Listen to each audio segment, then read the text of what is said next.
Osho Talk is Dhammo Sanantanam, number 81.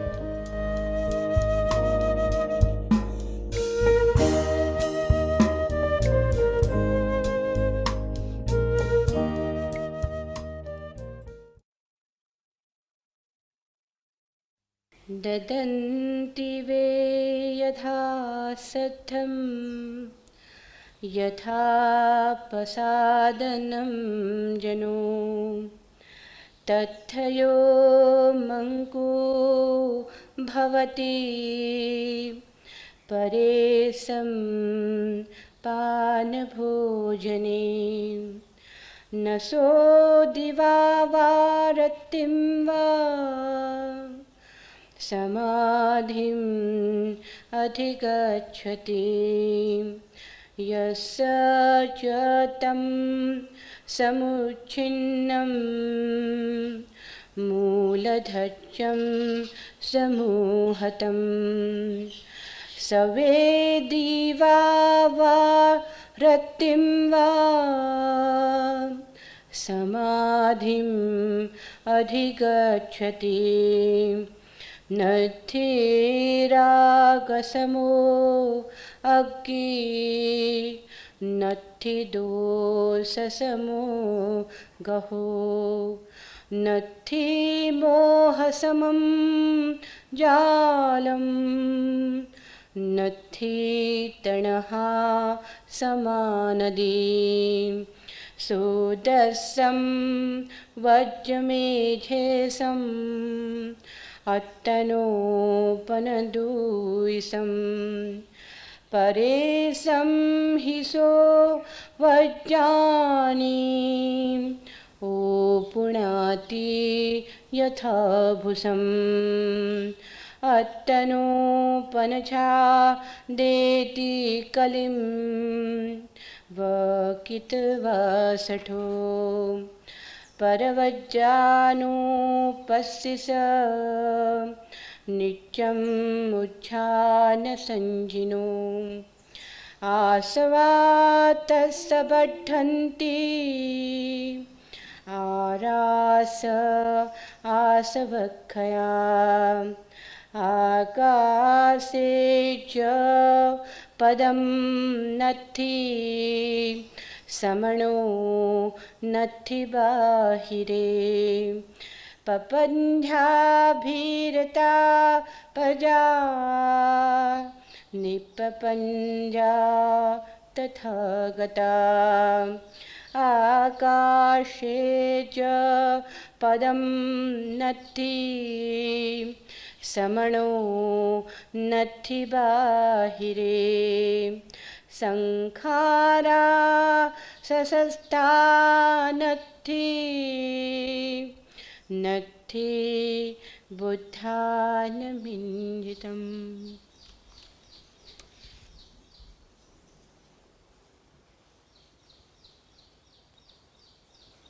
सूत्र संदर्भ। पहला दृश्य। भगवान जेतवन में विहरते थे। पास के किसी गांव से आए एक युवक ने सन्यास की दीक्षा ली। वह सबकी निंदा करता था। कारण हो तब तो चूकता ही नहीं था, कारण न हो तब भी निंदा करता था, कारण न हो तो कारण खोज लेता था, कारण न मिले तो कारण निर्मित कर लेता था। कोई दान ना दे तो निंदा करता है, और कोई दान दे तो कहता अरे यह भी कोई दान है। दान देना सीखना हो तो मेरे परिवार से सीखो। वह अपने परिवार की प्रशंसा में लगा रहता है। शेष सारे संसार की निंदा और अपने परिवार की प्रशंसा, यही उसका पूरा काम था। अपनी जाति, अपने वर्ण, अपने कुल, सभी की अतिशय प्रशंसा में लगा रहता। उसके अहंकार का कोई अंत न था। शायद इसलिए वह संन्यास्त भी हुआ था। एक बार कुछ भिक्षु उसके गांव गए तो पाया कि जैसे वह व्यर्थ ही दूसरों की निंदा करता था, वैसे ही व्यर्थ ही अपने कुल परिवार की प्रशंसा भी करता था। उसके परिवार की तो कोई स्थिति ही न थी। वह तो अत्यंत हीन वृत्तियों वाले परिवार से आया था। भिक्षु ने यह बात भगवान को कही। भगवान ने कहा, हीन भाव ही श्रेष्ठता का दावेदार बनता है। जो श्रेष्ठ हैं उन्हें तो अपने श्रेष्ठ होने का पता भी नहीं होता है, वही श्रेष्ठता का अनिवार्य लक्षण भी है। फिर यह भिक्षु न केवल इसी समय ऐसा करता घूमता है, पहले भी ऐसा ही करता था और जन्मों में भी ऐसा ही करता था। जन्म जन्म इसने ऐसे ही गमाए। जितनी शक्ति इसने दूसरों की निंदा और स्वयं की प्रशंसा में व्यय की है, उतनी शक्ति से तो यह कभी का निर्वाण का अधिकारी हो गया होता है। उतनी शक्ति से तो न मालूम कितनी बार भगवत्ता उपलब्ध कर ले सकता था। भिक्षुओं, इससे सीख लो, दूसरों की निंदा दूसरों का नहीं अपना ही अहित करती है। ये दूसरों के बहाने अपनी ही छाती में छुरा भोंकना है। अपने पर दया करो और अपने अकल्याण से बचो, क्योंकि मनुष्य अपना ही शत्रु और अपना ही मित्र है।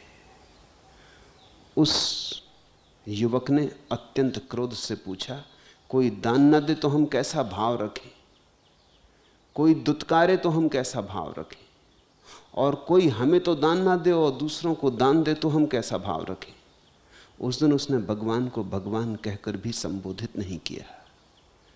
मनुष्य की श्रद्धाएं भी कितनी छिछली। इस पृष्ठभूमि ने भगवान ने आज की पहली 2 गाथाएं कही। लोग अपनी श्रद्धा भक्ति के अनुसार देते हैं।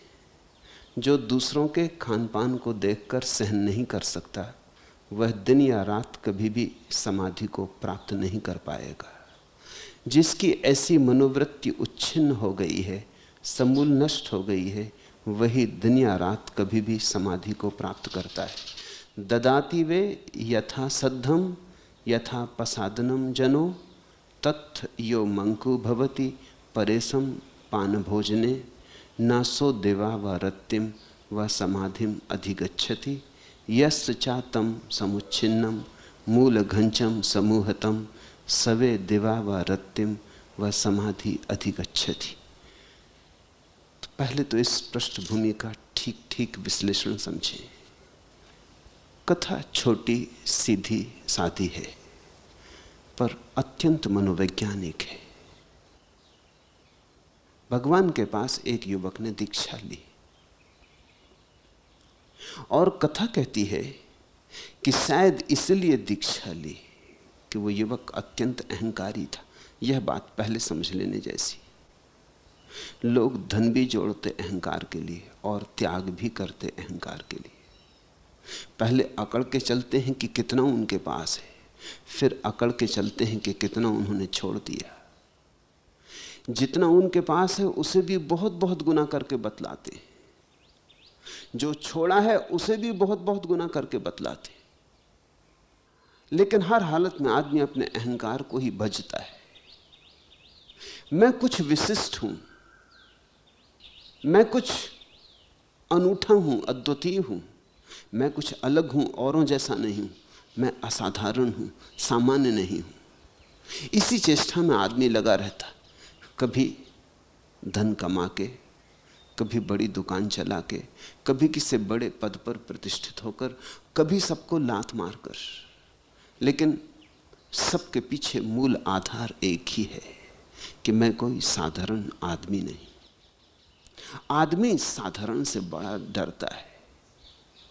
सोचो, ये भाव ही कि मैं साधारण हूं छाती पे पत्थर जैसा रख जाता है।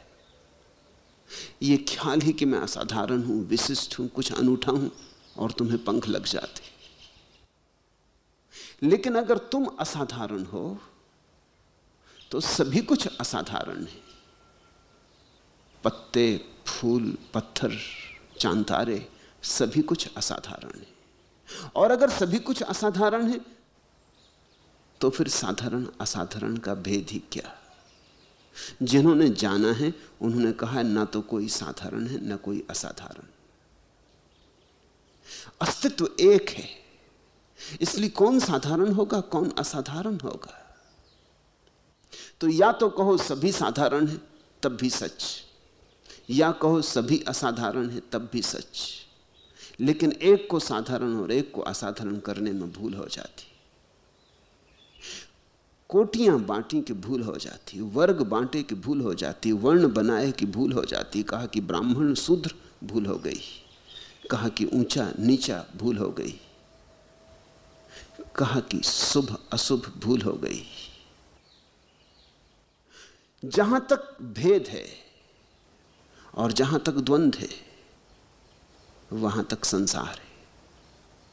तो एक आदमी कहता है कि देखो मैं कितना बुद्धिमान, और एक आदमी कहता है देखो मेरे पास कितना धन, और एक आदमी कहता है देखो मेरे पुण्य, मैंने कितना पुण्य किया। इनमें कोई फर्क है? इनमें कोई भी फर्क नहीं। जब तक आदमी कहता है देखो मैं विशिष्ट, तब तक कोई फर्क नहीं। इस जगत में जो आदमी साधारण होने को राजी है वही असाधारण है। जो ये कहने को राजी है कि मैं अति साधारण हूं, उसकी ही असाधारणता सुनिश्चित है। क्यों? क्योंकि प्रत्येक को असाधारण होने का ख्याल है, इसलिए असाधारण का भाव तो बड़ा साधारण है। तुम अगर कुत्ते से पूछो, घोड़े से पूछो, पशु पक्षियों से पूछो, अगर वो बोल सकते तो वो भी कहते कि तुम हो क्या? आदमी मात्र, असाधारण हम हैं।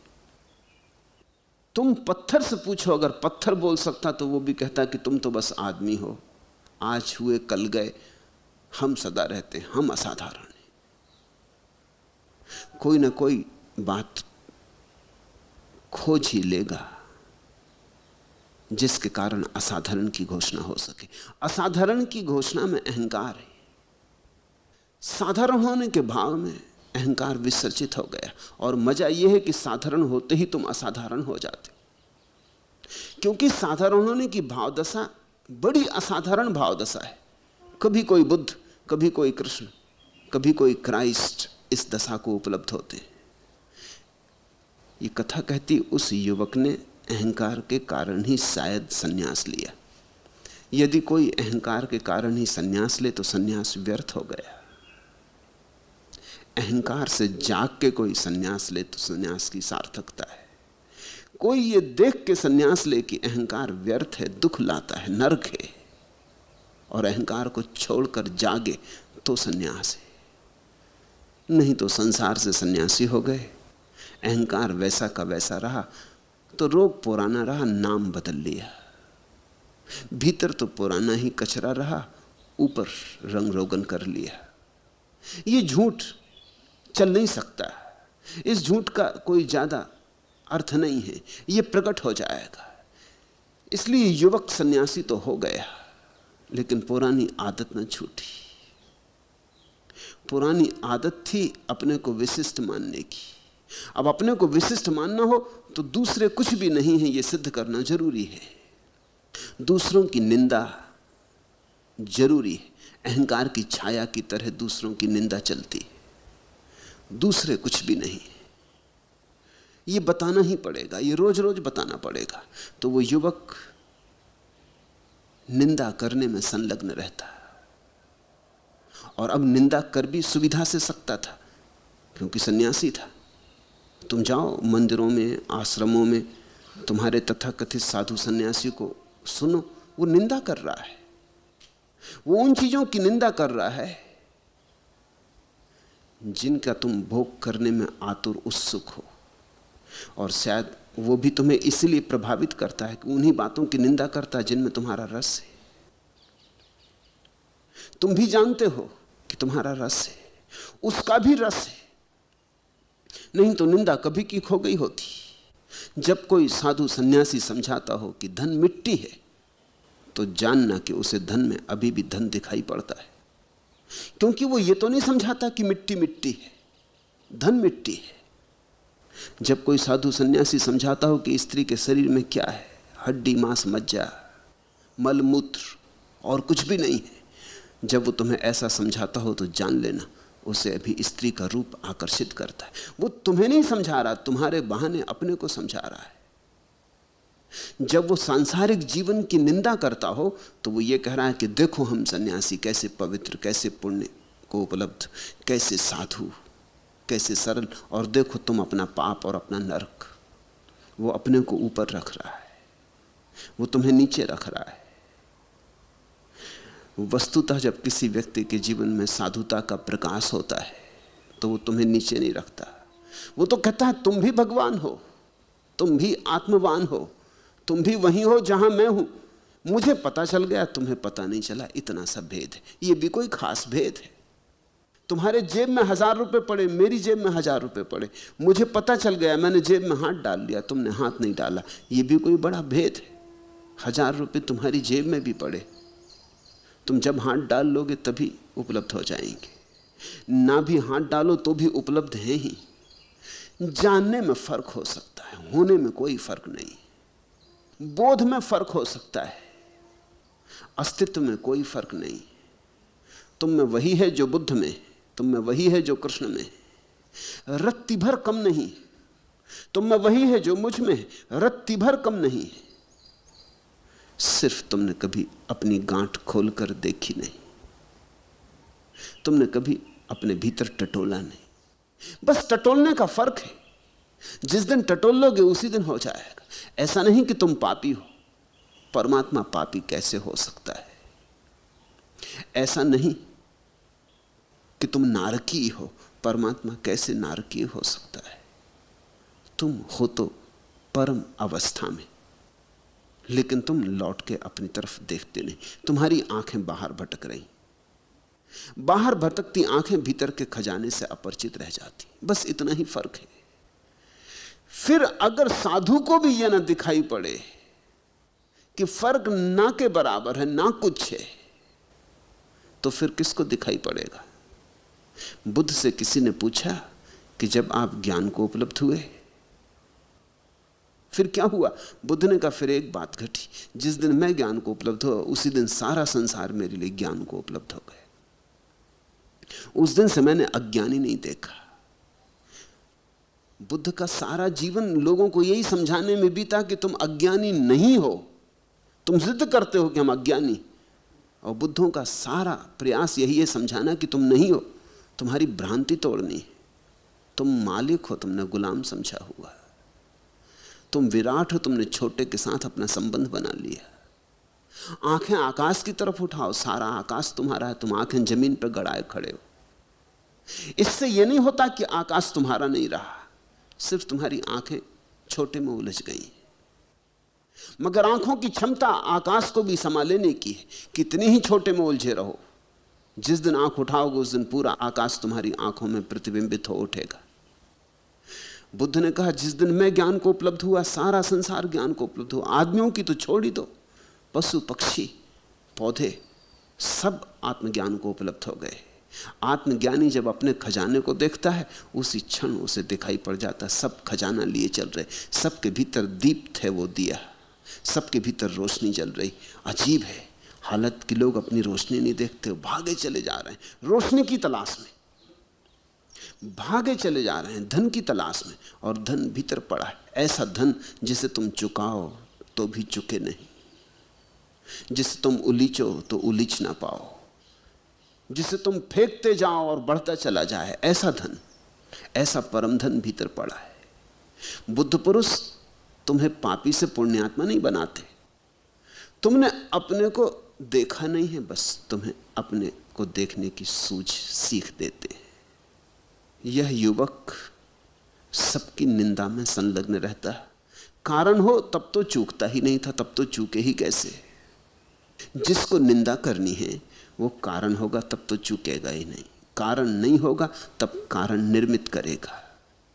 जिसको निंदा नहीं करनी है वो कारण तो निर्मित करेगा ही नहीं, जब कारण होगा तब भी दया करेगा, तब भी वो कहेगा तुम्हारी मर्जी, तुम्हें जैसा जीना तुम जियो। मैं कौन, मैं हस्तक्षेप करूं ऐसा मैं कौन, मैं बाधा डालूं, मैं कहूं कि बुरा भला ऐसा मैं कौन। तुम्हारा जीवन है, तुम अपने जीवन के मालिक हो, तुमने जैसा उसे जीना चाहा है तुम जियो, निंदा नहीं होगी। जीसस के पास एक स्त्री को लाया गया है, गांव स्त्री के खिलाफ है क्योंकि स्त्री ने व्यभिचार किया है, और पुरानी बाइबल कहती है कि जो स्त्री व्यभिचार करे उसे पत्थरों से मार डालना चाहिए। जीसस नदी के किनारे रेत पर बैठे, सारा गांव इकट्ठा हो गया है और उन्होंने कहा जीसस से पूछ लो, ये बहुत ज्ञान की बातें करता है। और इससे एक बात ये भी पता चल जाएगी कि पुराने धर्म के पक्ष में है या विरोध में। तो उन्होंने पूछा कि तुम क्या कहते हो, पुराने पैगंबरों ने कहा है कि जो स्त्री अनाचार करे, व्यभिचार में पड़े, उसे पत्थर मार के मार डालना चाहिए। तुम क्या कहते हो? क्योंकि जीसस तो हमेशा ऐसा ही कहते थे, पुराने पैगंबरों ने ऐसा कहा, लेकिन मैं ऐसा कहता हूं। तो अब तुम क्या कहते हो?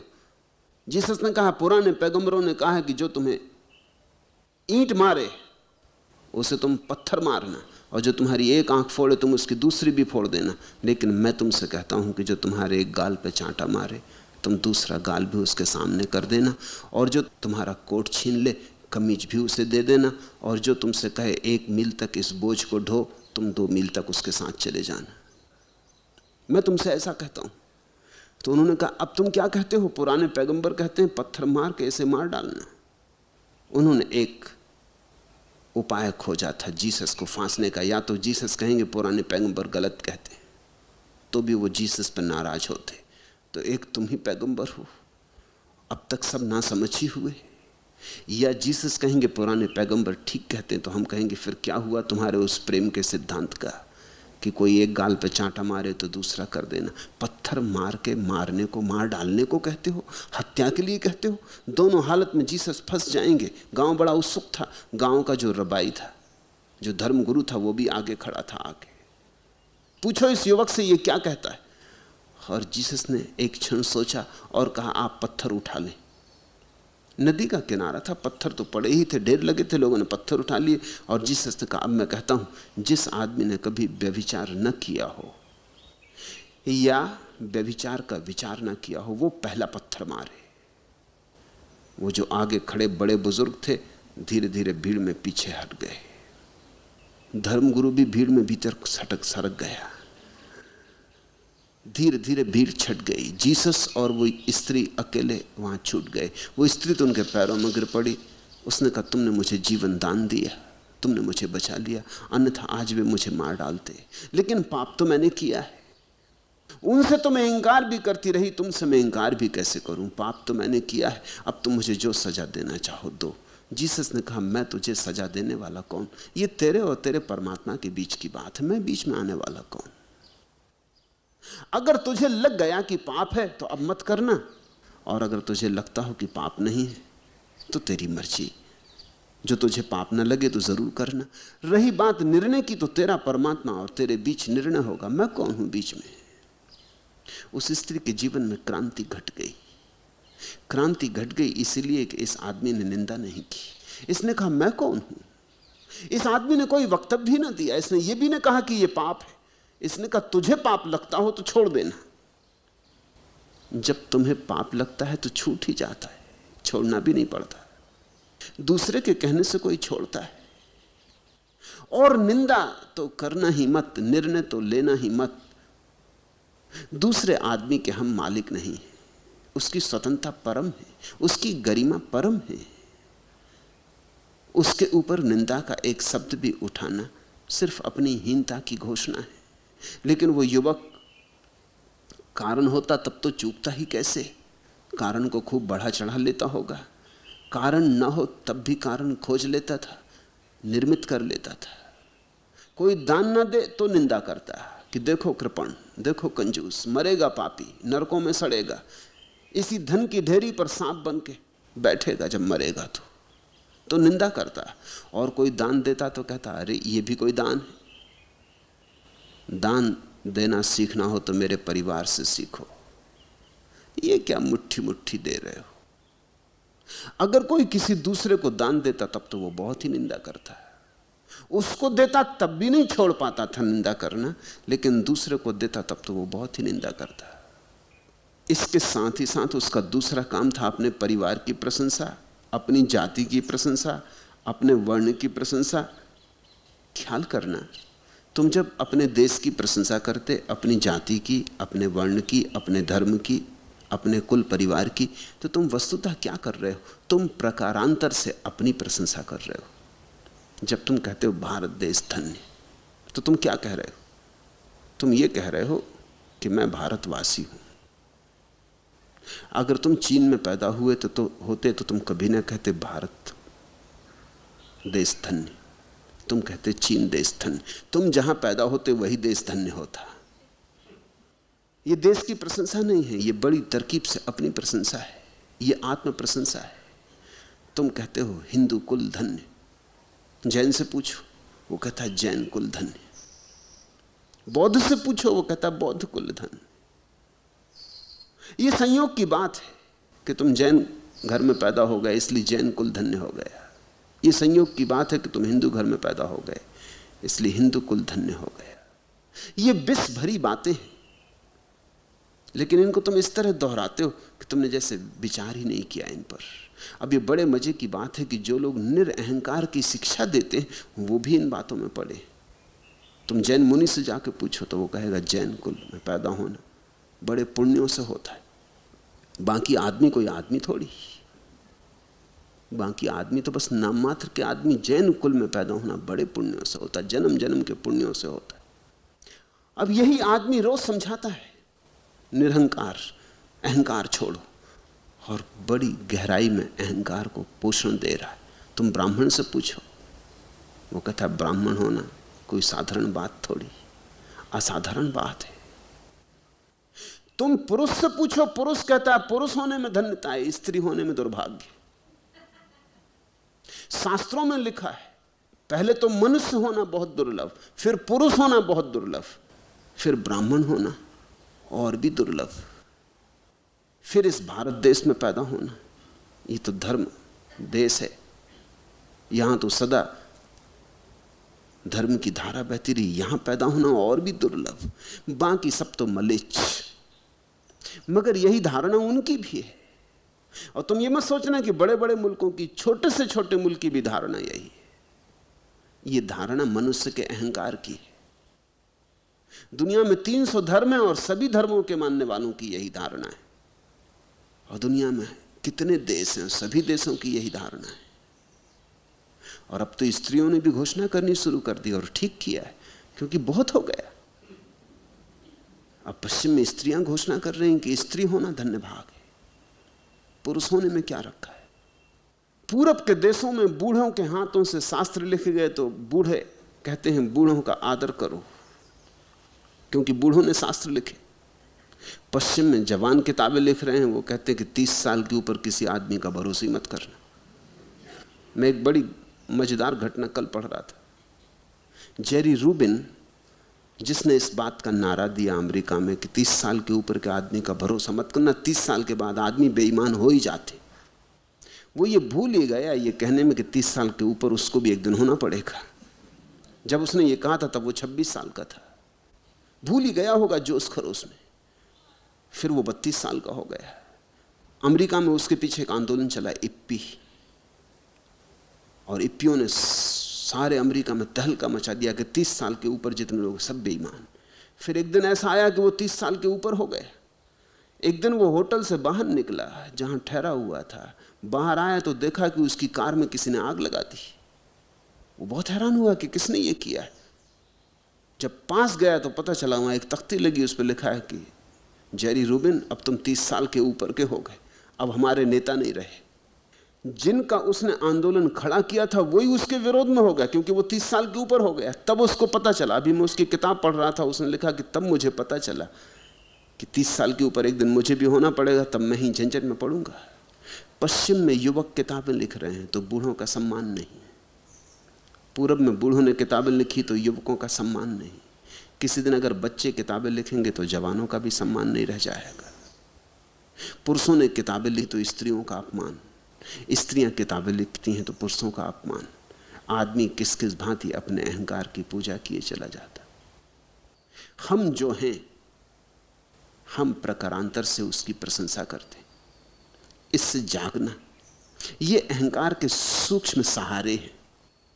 मत भूल के कहना कि तुम हिंदू हो तो बड़ा कोई पुण्य हो गया, मत भूल के कहना कि तुम ईसाई हो तो कोई बड़ा पुण्य हो गया।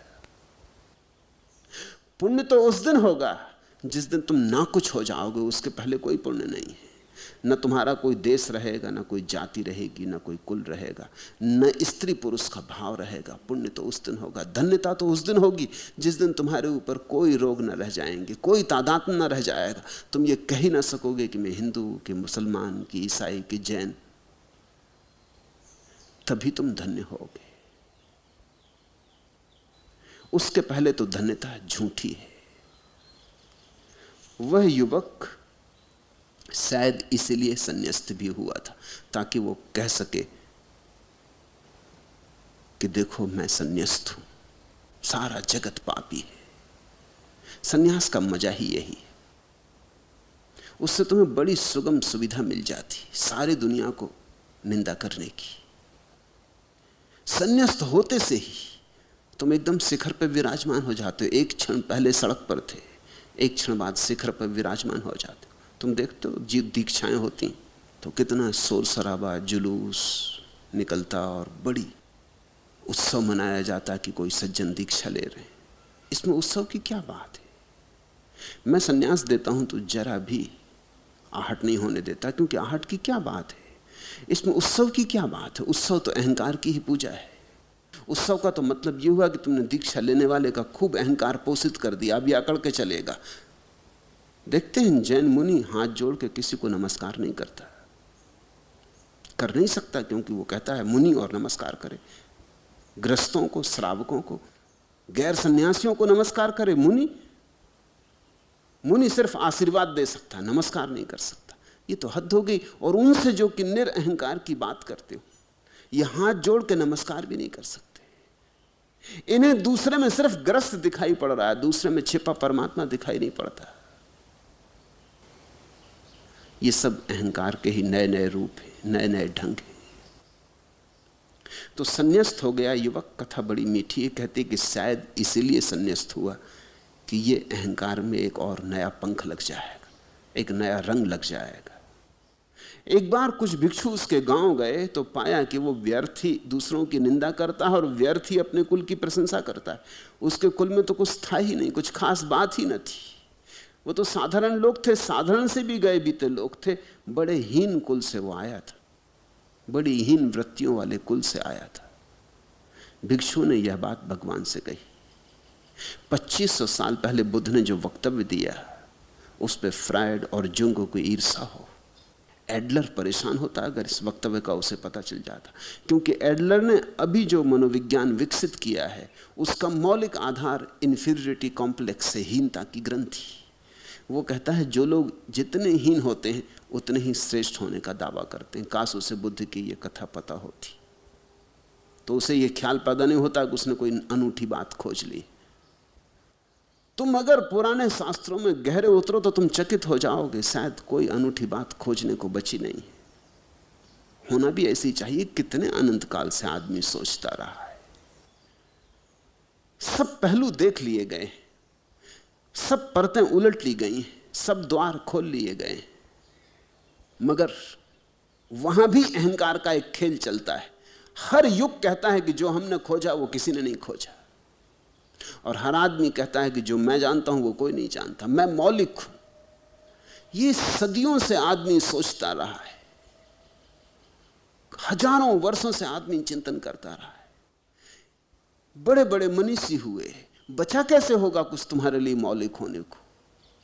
जिससे कृष्णमूर्ति के अनुयायी कहते हैं कि कृष्णमूर्ति जो कहते हैं मौलिक है, तो उन्होंने अष्टावक्र नहीं पढ़ा, नहीं तो वो बड़े हैरान हो जाएंगे।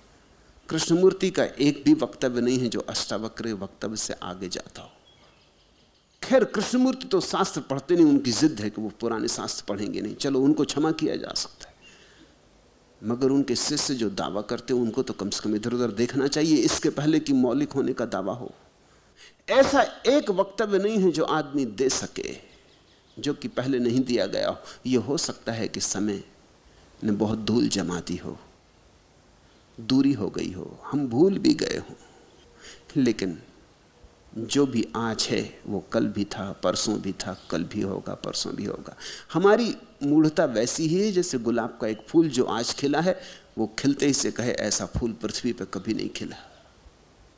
यह सूरज आज उगा है वो कहे कि ऐसा सूरज पहले कभी नहीं उगा।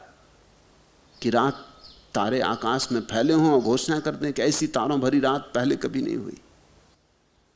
जो आज हो रहा है वो सदा होता रहा है, आज अनूठा नहीं। सूरज के तले नया कुछ भी नहीं। हां, बहुत बार बातें खोजी जाती हैं, फिर खो जाती, समय की धारा में भूल जाती, फिर खोज ली जाती। इसलिए हर खोज पुनर्खोज है, कोई खोज नई नहीं। बुद्ध ने कहा, हीन भाव ही श्रेष्ठता का दावेदार बनता है। एडलर की पूरा मनोविज्ञान इस वचन में आ गया। तुम देखना, आदमी के व्यक्तित्वों में झांकना तो तुम पाओगे जहां जहां हीनता की ग्रंथि होती है वहां वहां श्रेष्ठ होने का भाव पैदा होता है। चोर सिद्ध करने की कोशिश करता है कि मैं चोर नहीं। चोर बड़ी जोर से कोशिश करता है कि मैं चोर नहीं, क्योंकि वो डरा हुआ है भीतर से, हूं तो चोर ही, सिद्ध तो करूंगा, नहीं सिद्ध कर पाऊंगा तो पकड़ लिया जाऊंगा। चोर अगर चुप रहे तो उसे डर लगता है कि मेरी चुप्पी कहीं मेरी चोरी का प्रमाण न बन जाए। झूठ बोलने वाला सिद्ध करता है कि मैं जो कह रहा हूं वो सच है। जो लोग बहुत कस्में खाते हैं, समझ लेना है कि वो झूठ बोलने वाले लोग, नहीं तो कस्में नहीं खाएंगे। हर बात पे कसम, कि भगवान की कसम, कि तुम्हारी कसम। जो आदमी कसमें खाता है ये झूठ बोलने वाला आदमी है, क्योंकि इसे सच अपने आप में काफी है ऐसा नहीं मालूम पड़ता। इसे लगता है कसम जोड़ो साथ में, अपने आप में तो कुछ है नहीं। कसम की बैसाखी लग जाए तो शायद झूठ थोड़ा चल जाए। सच बोलने वाला आदमी कसम नहीं खाएगा। कसम का मतलब यह होता है झूठ का तुम्हें पता है, अब तुम झूठ को लीपापोती कर रहे हो, अब तुम किसी तरह से प्रमाण जुटा रहे हो कि सच हो जाए। हीन भाव ही श्रेष्ठता का दावेदार बनता है। तुमने दुनिया में देखा, अगर तुम बड़े बड़े राजनीतिज्ञों की जीवन कथा पढ़ो तो तुम बहुत चकित हो जाओगे। उनमें कोई ना कोई हीनता की ग्रंथि थी, इसलिए वो पदों की तरफ भागे। नेपोलियन की ऊंचाई कम थी, 5 फीट 2 इंच। मनोवैज्ञानिक कहते हैं यही कारण था। वो हमेशा बेचैन था इस बात से कि उसकी ऊंचाई बहुत कम है। वो दुनिया को बताना चाहता था मेरी ऊंचाई कितनी। वो ये दिखाना चाहता था कि मेरे शरीर से मुझे मत तौलो, शरीर में क्या रखा है, मेरी असली ऊंचाई देखो, मेरे सिंहासन से देखो। उसने दुनिया का सबसे बड़ा सिंहासन बनवाया था ताकि उसके ऊपर बैठ के वो दिखला सके। वो चाहता था सारी दुनिया को जीत लूं ताकि मैं बता सकूं कि मेरी ऊंचाई कितनी। एक दिन वो घड़ी ठीक करना चाहता था, घड़ी जरा ऊंची लगी थी दीवार पर और उसका हाथ नहीं पहुंच रहा था। तो उसका जो अंग रक्षक था उसने कहा, रुकिए महानुभाव, मैं आपसे ऊंचा हूं, मैं ठीक कर दूंगा। उसने कहा कि चुप, भूल के इस तरह का शब्द मत उपयोग करना। मुझसे ऊंचा, मुझसे लंबा है, ऊंचा नहीं। उसने तत्काल सुधार करवा दिया। लंबाई और ऊंचाई में फर्क होता। मुझसे लंबा तो जरूर है, लेकिन ऊंचा क्या है, ऊंचा कैसे होगा? मेरा अंगरक्षक और मुझसे ऊंचा। नेपोलियन ने सिद्ध करने की कोशिश की। कहते हैं कि लेनिन जब बैठता था तो उसके पैर बहुत छोटे थे, ऊपर का शरीर तो ठीक था, पैर बहुत छोटे थे। कुर्सी पे लटक जाते थे पैर उसके, जमीन से नहीं लगते थे। इससे वो बड़ा पीड़ित था, वो छिपा के बैठता था अपने पैरों को। और मनोवैज्ञानिक कहते हैं कि वो पैरों की कमजोरी ही उसकी दौड़ थी कि जमा के बता देगा पैर, ऐसे जमा के बता देगा कि कोई भी उखाड़ ना सके। तुम इसे अगर खोजोगे तो पालोगे, दूसरों में नहीं अपने में भी पालोगे।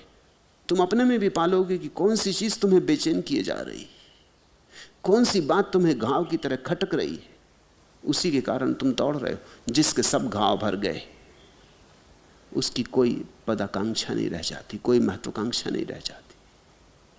उसके जीवन से राजनीति विसर्जित हो जानी चाहिए, हो ही जाएगी। राजनीति का अर्थ ही होता है हीन ग्रंथियों से पीड़ित लोगों की दौड़। राजनीति का अर्थ होता है विक्षिप्तता, एक तरह का पागलपन। धन की दौड़ भी एक तरह का पागलपन है। महत्वाकांक्षा ही पागलपन का सार है, सूत्र पागलपन का महत्वाकांक्षा है। कुछ हो के दिखा दूं, क्यों? क्या तुम नहीं हो? कुछ बन के बता दूं, क्यों? क्या तुम जैसे हो वैसे परिपूर्ण पर्याप्त नहीं हो? विंसेंट वैन गॉग पश्चिम का बहुत बड़ा चित्रकार, बहुत कुरूप था। और मनोवैज्ञानिक कहते हैं उसकी कुरूपता के कारण ही वो सौंदर्य का आराधक हो गए। उसने बड़े सुंदर चित्र बनाए, सुंदरतम चित्र बनाए। वो चित्रों से सिद्ध करना चाहता था कि मेरी छोड़ो, मेरे हाथ के सौंदर्य को देखो। चेहरा उसका कुरूप था। कुरूप आदमी सौंदर्य में उत्सुक हो गया। तुमने कभी किसी सुंदर स्त्री को चित्र बनाते देखा? सुंदर स्त्री को कविता लिखते देखा? मैं एक घर में मेहमान था एक बार, एक गांव में। वहां एक कवियत्री सम्मेलन हो रहा था, अखिल भारतीय कवियत्री सम्मेलन। तो मेरे मित्र ने मुझे भी कहा आप भी चलिए। सारे देश की महिला कवित्रियां इकट्ठी हो रही। मैंने कहा तुम जाओ, सिर्फ एक बात मुझे बताना, उनमें कोई एक आध सुंदर भी है? उन्होंने कहा क्यों, आप ऐसा प्रश्न क्यों उठाते? मैंने कहा तुम जाके फिर मुझे बताना। वो जब रात 12 बजे लौटे, मैं तो सो गया था, मुझे आके उठाया। उन्होंने कहा कि मैं रात भर रख नहीं सकूंगा इस बात को, मन में आपने हैरान कर दिया। उनमें एक भी सुंदर नहीं थी, मगर आपने ये प्रश्न क्यों पूछा था? मैंने कहा प्रश्न में इसलिए पूछा था कि सुंदर स्त्री कुछ और करती नहीं, सौंदर्य काफी है। असुंदर स्त्रियां कुछ करती देखी जाती, समाज सेविकाएं बन जाएंगी, कवित्रियां बन जाएंगी, चित्रकार बनेंगी, क्योंकि सौंदर्य की कमी है, कुछ खटक रहा है। जो खटक रहा है उसे किसी तरह भरना होगा, तो कुछ करके उसे भर लिया जा सकता है। कुछ और पैदा करके वो जो कमी है वो पूर्ति हो जाएगी। मनोवैज्ञानिक कहते हैं कि जो कुछ दुनिया में आदमी ने किया है वो आदमी का है, स्त्रियों ने कुछ खास नहीं किया। और जिस कारण को वो कहते हैं कि क्यों ऐसा हुआ, वो कारण सुनने और समझने जैसा है। मनोवैज्ञानिक कहते हैं कि स्त्रियां बच्चे पैदा कर लेती, ये इतना बड़ा कृतित्व है मां बनना, कि अब और क्या बनाना है।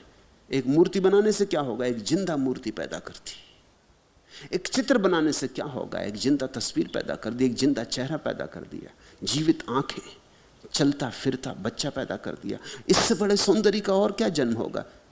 स्त्रियां तृप्त हैं एक बच्चे को जन्म देके, पुरुष बड़ा बेचैन है। स्त्रियों के सामने वो अपने को जरा असहाय पाता है, वो किसी चीज को जन्म नहीं दे सकता है। तो इसकी परिपूर्ति करता है, वो एक मूर्ति बनाएगा, एक चित्र बनाएगा, कविता लिखेगा, काव्य रचेगा, कुछ करके वो सृजनात्मक होता है, सिर्फ इसीलिए ताकि स्त्री के साथ प्रतिस्पर्धा कर सके। वो कह सके मैंने भी कुछ बनाया है।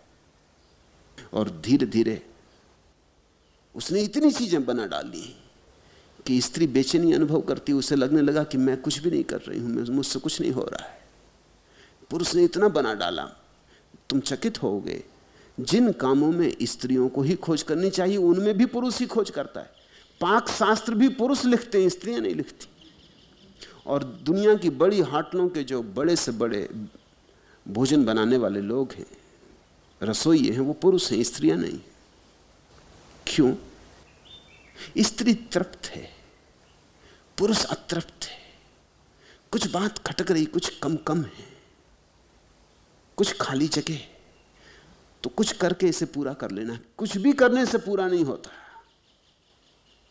क्योंकि कमी कैसे पूरी हो सकती है? कमी तो स्वीकार करने से विसर्जित होती। इसलिए जब तक कोई व्यक्ति धार्मिक जगत में प्रवेश नहीं करता, उसकी हीनता नहीं मिटती। वो लाख उपाय कर ले, धन इकट्ठा कर ले, पद इकट्ठा कर ले, प्रतिष्ठा बना ले, कमी नहीं मिटती। तो बुद्ध ने कहा हीन भाव ही श्रेष्ठता का दावेदार बनता है। जो श्रेष्ठ हैं उन्हें तो अपने श्रेष्ठ होने का पता भी नहीं होता है। वही श्रेष्ठता का अनिवार्य लक्षण भी है। साधु को पता चले कि मैं साधु, कि मैं साधु, कि मैं साधु, तो ये घाव है, ये असलियत नहीं। तुमने कभी ख्याल किया, स्वास्थ्य का तुम्हें कभी पता चला है? बीमारी का पता चलता है। सिर में दर्द है तो पता चलता है, जब सिर में दर्द नहीं होता तब सिर का पता चलता है। अगर दर्द बिल्कुल नहीं तो सिर का पता चलेगा ही नहीं। पैर में कांटा गड़ा तो पैर का पता चलता है, कांटा नहीं है तो पैर का पता नहीं। जब तुम बीमार होते हो तब देह का पता चलता है। इसलिए आयुर्वेद में स्वास्थ्य की परिभाषा बड़ी महत्वपूर्ण है। एलोपैथी के पास वैसी कोई परिभाषा नहीं है। अगर तुम एलोपैथ से पूछो कि स्वास्थ्य की क्या परिभाषा, तो वो कहता है बीमारी ना हो तो स्वास्थ्य। ये बड़ी नकारात्मक परिभाषा हुई। बीमारी से स्वास्थ्य की परिभाषा, बीमारी ना हो। लेकिन आयुर्वेद कहता है स्वास्थ्य का अर्थ है देह का पता ना चले, विदेह भाव रहे। ये बड़ी महत्वपूर्ण बात है, देह का पता ना चले तो स्वास्थ्य, क्योंकि देह का पता बीमारी में चलता है। ठीक ठीक स्वस्थ आदमी विदेह हो जाता है, इसलिए हमने जनक को विदेह कहा है। अगर परिपूर्ण स्वस्थ हो गए तो देह का बिल्कुल ही पता नहीं चलेगा कि देह है भी, कि मैं देह हूं, ऐसा भी पता नहीं चलेगा। सिर दर्द के कारण सिर का पता चलता, कांटे के कारण पैर का पता चलता। तुमने देखा श्वास में तकलीफ हो तो श्वास का पता चलता, नहीं तो श्वास चल रही वर्षों से, उसका पता ही नहीं चलता। पेट में पाचन होता है, इतना काम चलता है, खून बनता, मांस मज्जा बनती, पता ही नहीं चलता। हाँ, जरा सी तकलीफ हो जाए तो पता चलता है। बुद्ध कहते हैं श्रेष्ठता का यह अनिवार्य लक्षण है कि उसका पता ना चले। साधु वही जिसे साधु होने का पता ना चले। सत्य उसी को मिला जिसे मिलने का भी पता ना चले, सहज हो। यह भिक्षु बुद्ध सदा ऐसा कहते थे। जब भी किसी का प्रश्न उठता था तो वो सदा उसके अतीत जन्मों को भी ख्याल में लाते थे। बुद्ध की अनिवार्य प्रक्रियाओं में वो भी एक प्रक्रिया थी। जब भी वो किसी आदमी को देखते तो गौर से उसकी श्रृंखला को भी देखते, क्योंकि बुद्ध कहते जो आज हो रहा है उसके बीज कल रहे होंगे, उसके बीज परसों रहे होंगे। फसल आज कट रही है तो आज ही थोड़ी बीज बोए होंगे, बीज तो जन्मों जन्मों में बोए होंगे। तो वो कहते कि ये भिक्षु न केवल ऐसा करता आज घूम रहा है, पहले भी ऐसा ही करता था। ये इसके जन्मों जन्मों की आदत है। हर आदत के पीछे आदत होती है, हर आदत के पीछे पुरानी आदतें होती, आदत के पीछे आदत का क्यों लगा होता है। तो हम जो भी कर रहे होते हैं वो आज ही अचानक नहीं कर रहे होते, उसके पीछे करने की बड़ी श्रृंखला होती। इसलिए तुम अगर उसे आज ही बदलना चाहो, छोड़ना चाहो तो न छोड़ सकोगे जब तक तुम पूरी श्रृंखला को समझ के न छोड़ने को राजी हो जाओ। एक आदमी सिगरेट पी रहा है, हम उससे कहते हैं छोड़ दो, वो भी जानता है कि बुरा है और वो कहता है छोड़ना भी चाहता हूं, छूटती नहीं। तुम श्रृंखला नहीं देख रहे हो। सिगरेट पीने के पीछे श्रृंखला होगी बहुत सी और बातों की। उन सारी बातों का जब तक बोधपूर्वक विश्लेषण ना हो, जब तक ये जागरूक ना हो जाए, तब तक सिगरेट न छूटेगी। ये तो ऐसे ही जैसे कोई आदमी फूल को काट दे और वृक्ष तो बना रहे, फिर फूल आ जाएगा, शायद पहले फूल से बड़ा फूल आ जाएगा, क्योंकि वृक्ष भी जवाब देगा। तुम पत्ता काट दो, पत्ते काटने से क्या होगा, एक पत्ते की जगह 3 पत्ते आ जाएंगे। तुम शाखा काट दो, वृक्ष बदला लेगा, वृक्ष 2 शाखाएं पैदा कर देगा। आखिर उसको भी अपने अस्तित्व के लिए लड़ना पड़ता है। ऐसे जल्दी से मान ले हर किसी की एक आदमी शाखा काट गया और वो चुपचाप हो जाए, फिर शाखा ना होगा तो क्या जिएगा, खाक जिएगा। संघर्ष करना होगा, वो 2 शाखा पैदा करेगा कि काटने वाले को अब काटना हो तो दुगनी मेहनत करनी पड़ेगी, 2 काटो तो 4 पैदा करेगा। इसलिए तो माली जब वृक्ष को घना करना चाहता है तो काटता है, कलम करता है, क्योंकि जैसे जैसे काटता है वृक्ष घना होता जाता है। अगर तुम्हें बड़ा फूल चाहिए तो जिस वृक्ष पे 100 फूल लगते 99 काट दो, एक को छोड़ दो, तो वृक्ष 100 ही फूलों में जो रस बहाता वो एक में ही बहा देगा। वो जवाब देगा, वो कहेगा कि समझा क्या है। अगर तुम्हारी कोई आदत है तो उसके पीछे श्रृंखला है, उसकी जड़ें हैं, पत्ते हैं, डालें हैं, वृक्ष हैं, और जड़ें छिपी हैं भूमि के अंतर्गर्भ में। ऐसे ही मनुष्य के पिछले जन्मों में मनुष्य की जड़ें छिपी हैं। तो बुद्ध सदा कहते थे कि आज ही ऐसा करता है, ऐसा नहीं। आज ही तो कैसे करेगा, अकस्मात कुछ भी नहीं होता, अनायास कुछ भी नहीं होता। सब चीजें सकारण हैं, उनके पीछे कारण की श्रृंखला है। पहले भी ऐसा ही करता था, जन्म जन्म इसने ऐसे ही गंवाए। जितनी शक्ति इसने दूसरों की निंदा और स्वयं की प्रशंसा में व्यय की है, उतनी शक्ति से ये कभी निर्वाण का अधिकारी हो गया होता। भिक्षुओं, इससे सीख लो, दूसरों की निंदा दूसरों का नहीं अपना ही अहित है। क्योंकि दूसरों की निंदा में तुम जो शक्ति व्यय कर रहे हो उससे कुछ भी तुम्हारा लाभ होने वाला नहीं। और जो शक्ति गई गई, व्यर्थ गई, उसका कुछ सृजनात्मक उपयोग करो। जितनी बात तुम निंदा करने में व्यय कर रहे हो उतने में भजन भी हो सकता था। उतनी ही शक्ति से ओंकार का नाद भी हो सकता था। जितनी देर तुमने गालियां दी उतनी देर जप भी हो सकता था। और जिस हाथ की ऊर्जा से तुमने किसी पे पत्थर फेंका, वही हाथ की ऊर्जा माला के मन के भी फेर सकती थी। ऊर्जा तो वही है, ऊर्जा में तो कोई भेद नहीं है। मैं एक उल्लेख पढ़ रहा था, एक मनोवैज्ञानिक एक मित्र से मिला और मित्र को अल्सर हो गए। मित्र एक राजनीतिज्ञ है। अब राजनीतिक को अल्सर ना हो, यह बड़ी कठिन बात है। तो मनोविज्ञान ने कहा, तुम ऐसा करो, निक्सन का तुम्हारा जो विरोध है वही इस अल्सर का कारण है। वो निक्सन विरोधी था, वो निक्सन को उखाड़ने में लगा था। तो तुम एक काम करो कि तुम रोज रात एक तकिए पर बड़े बड़े अक्षरों में निक्सन लिख लो, फोटो लगा दो निक्सन की, और मारो, अच्छी पिटाई करो। जब तुम्हारा मन भर जाए तब सो गए। इससे काफी राहत मिलेगी। नहीं तो तुम्हारे भीतर घुमड़ता रहता, वही अल्सर बन रहा है।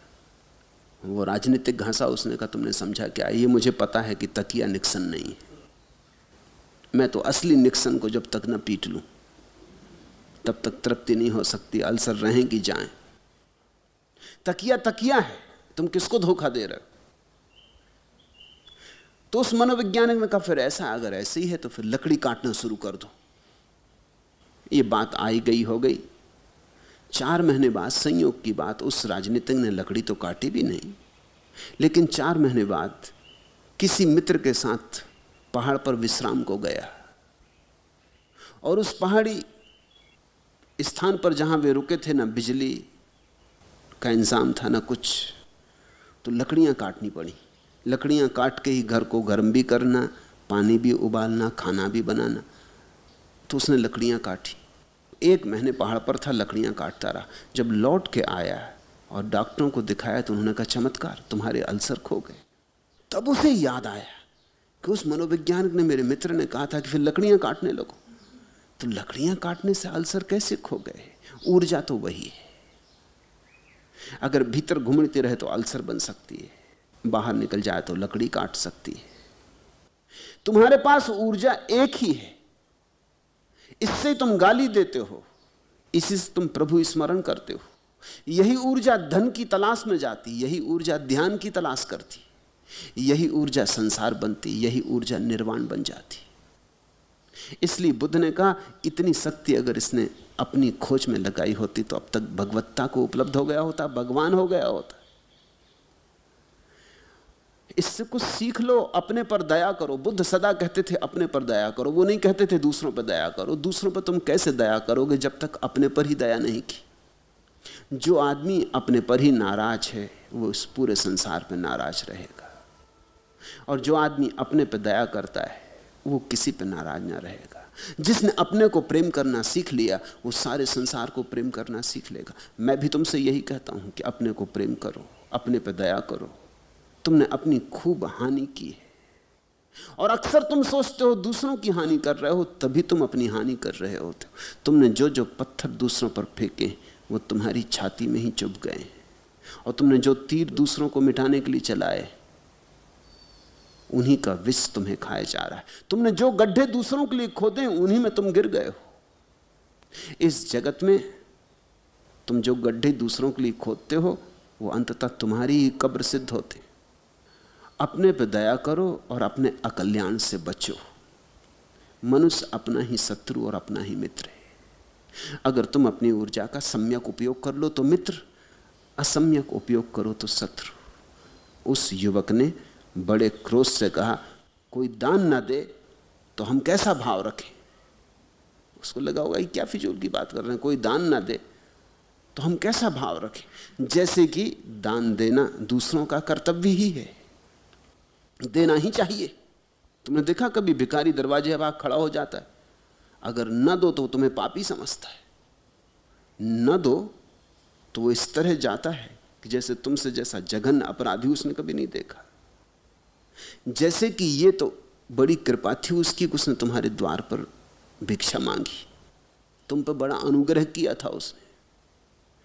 धीरे धीरे लोग भिक्षा मांगने तक को तुम पर अनुग्रह कर रहे हैं ऐसी धारणा बना लेते। कोई दान ना दे तो हम कैसा भाव रखें, कोई दुत्कारे तो हम कैसा भाव रखें, और कोई हमें दान ना दे और दूसरों को दे तो हम कैसा भाव रखें। उस दिन उसने भगवान को भगवान कहकर भी संबोधित नहीं किया। मनुष्य की श्रद्धाएं भी कितनी छिछली। जब तुम्हारे अनुकूल हो तुम्हारा गुरु तो भगवान, जब तुम्हारे प्रतिकूल पड़ जाए तो फिर कैसा भगवान।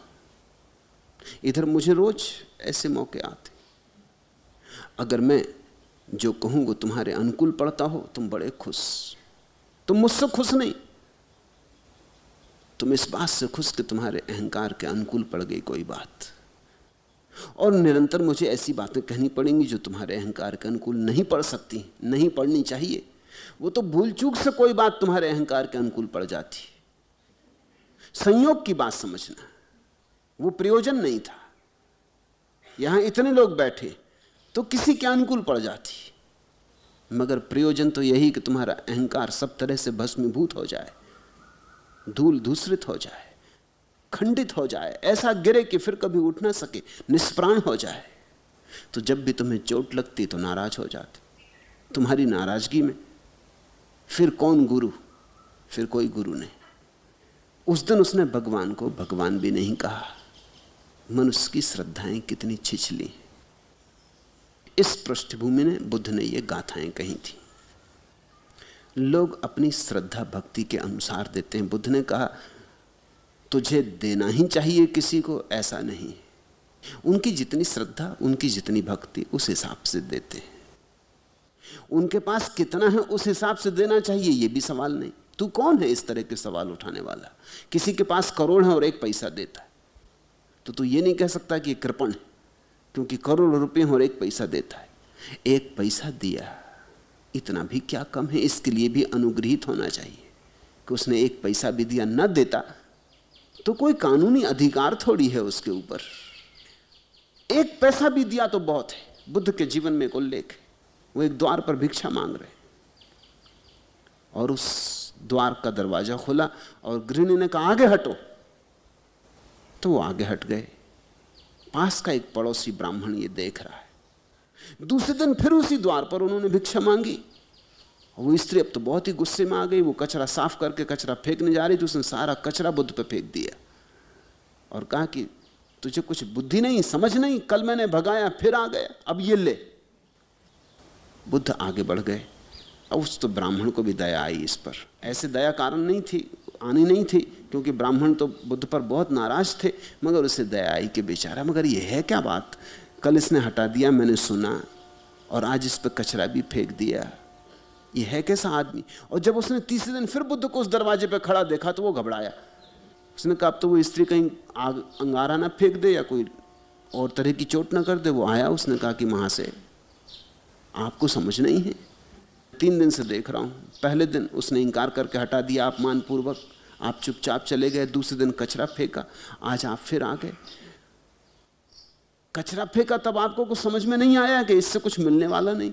बुद्ध ने कहा उससे ही तो ख्याल आया कि चलो कुछ तो दिया, कचरा दिया। पहले दिन भी तो कुछ दिया था, नाराज हुई थी, वो भी तो कुछ देना है, अन्यथा नाराज होने का भी क्या कारण है? कुछ ना कुछ लगाव होगा। नाराज ही सही, जो आज नाराज है कल शायद ना नाराज भी रह जाए। आदमी बदलते। और वो ब्राह्मण तो चकित रह गया। उस स्त्री ने दरवाजा खोला, उसने भी चौंक कर देखा। उसने कहा भिक्षु, कल कचरा फेंका, तुम्हें समझ नहीं आया? बुद्ध ने कहा समझ में आया, इतनी मेहनत की कचरा फेंकने की, तो किसी दिन शायद कुछ मिल ही जाए। उस स्त्री की आंखों में आंसू आ गए। उस दिन वो भोजन ले आई। तो बुद्ध कहते थे कोई कुछ ना भी दे तो भी धन्यवाद देना, क्योंकि किसी पर हमारा कोई अधिकार तो नहीं है। दिया तो धन्यवाद, नहीं दिया तो धन्यवाद। जो दे उसका भला, जो ना दे उसका भला। ऐसी भाव दशा चाहिए। लोग अपनी श्रद्धा भक्ति के अनुसार देते हैं। जो दूसरों के खान पान को देखकर सहन नहीं कर सकता, और उस युवक से कहा कि अगर दूसरों को देते हैं तो तुझे क्या परेशानी, किसी को तो दिया। अगर तू दूसरों का खान पान देख के सहन नहीं कर सकता कि दूसरा भोजन मिल गया तुझे नहीं मिला, दूसरे को वस्त्र मिल गए तुझे नहीं मिले, तो एक बात तू पक्की समझ कि दिन या रात तुझे कभी भी समाधि उपलब्ध ना हो सकेगी, तू कभी समाधान को उपलब्ध ना होगा, तेरे जीवन में कभी ध्यान की किरण ना उतरेगी। ध्यान की किरण उनके जीवन में उतरती है जो सब भांति संतुष्ट है, जो कहते हैं जो है शुभ है, जैसा है शुभ है, सुख में दुख में, सफलता असफलता में, हार जीत में, जो कहते हैं जो है ठीक है शुभ है, उनके जीवन में समाधि फलती है। जिसकी ऐसी मनोवृत्ति उच्छिन्न हो गई है, समूल नष्ट हो गई है, असंतोष की मनोवृत्ति, वही दिन या रात कभी भी समाधि को प्राप्त करता है। इस सूत्र में बहुमूल्य बात है। अगर तुम ध्यान को उपलब्ध होना चाहते हो तो संतोष की भूमि तैयार करो। ध्यान की खेती संतोष की भूमि में ही फलती है, लगती है। खूब सींचो संतोष से प्राणों को, ताकि असंतोष जड़ से नष्ट हो जाए।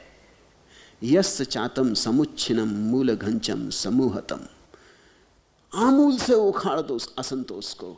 सवे देवा वा रत्तिम वा समाधि अधिगच्छति, फिर दिन और रात ना देखेगी समाधि, कभी भी आ जाएगी, कभी कभी आ जाएगी, हर कभी आ जाएगी। ध्यान लगने लगेगा, पहले झलकें आएंगी, फिर लहरें आएंगी, एक दिन तुम पाओगे बाढ़ आ गई समाधि की।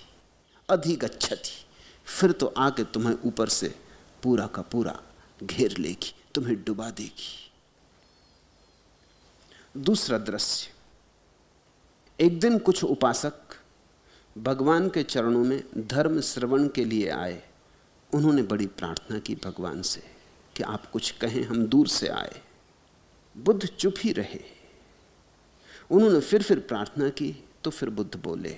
जब उन्होंने 3 बार प्रार्थना की तो बुद्ध बोले।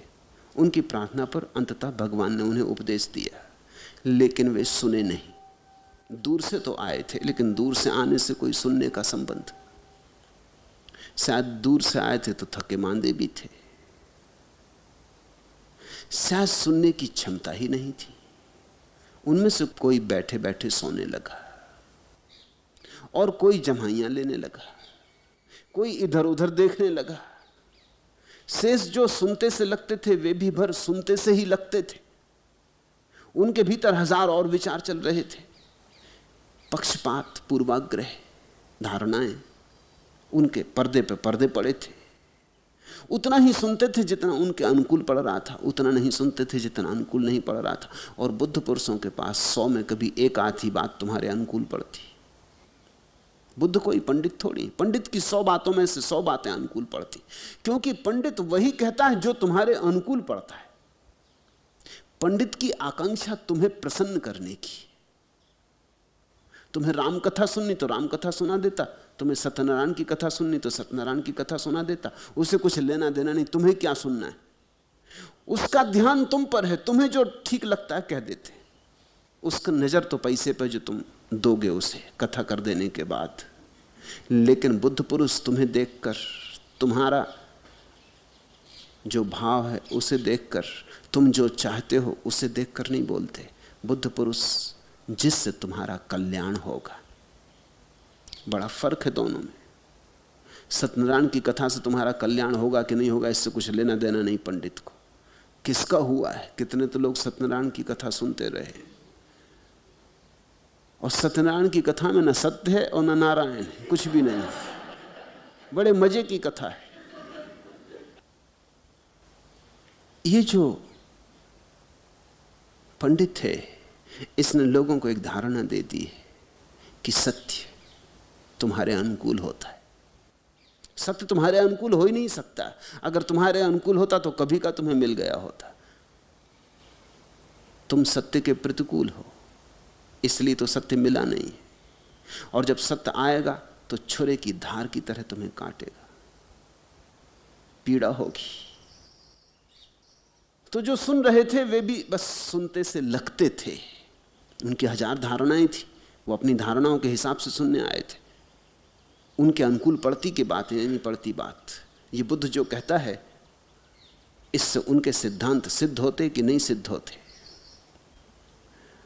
अर्थात वहां कोई भी नहीं सुन रहा था, कोई शरीर से ही वहां बस मौजूद था, मन कहीं और था, दुकान में, बाजार में, 1000 काम में। यहां भी मैं देखता हूं कुछ मित्र आ जाते हैं, जम्हाई ले रहे हैं, कोई झपकी भी खा जाता है। मैं कभी कभी चकित होता हूं, आते क्यों हैं? कोई बीच से उठ जाता है। कभी कभी हैरानी होती है कि इतनी तकलीफ क्यों की, इतने दूर अकारण आए क्यों? लेकिन कारण है, लोगों की पूरी जिंदगी ऐसे ही जम्हाई लेती बीत रही। उसी तरह की जिंदगी को लेकर वो यहां आते, नई जिंदगी लाए भी कहां से?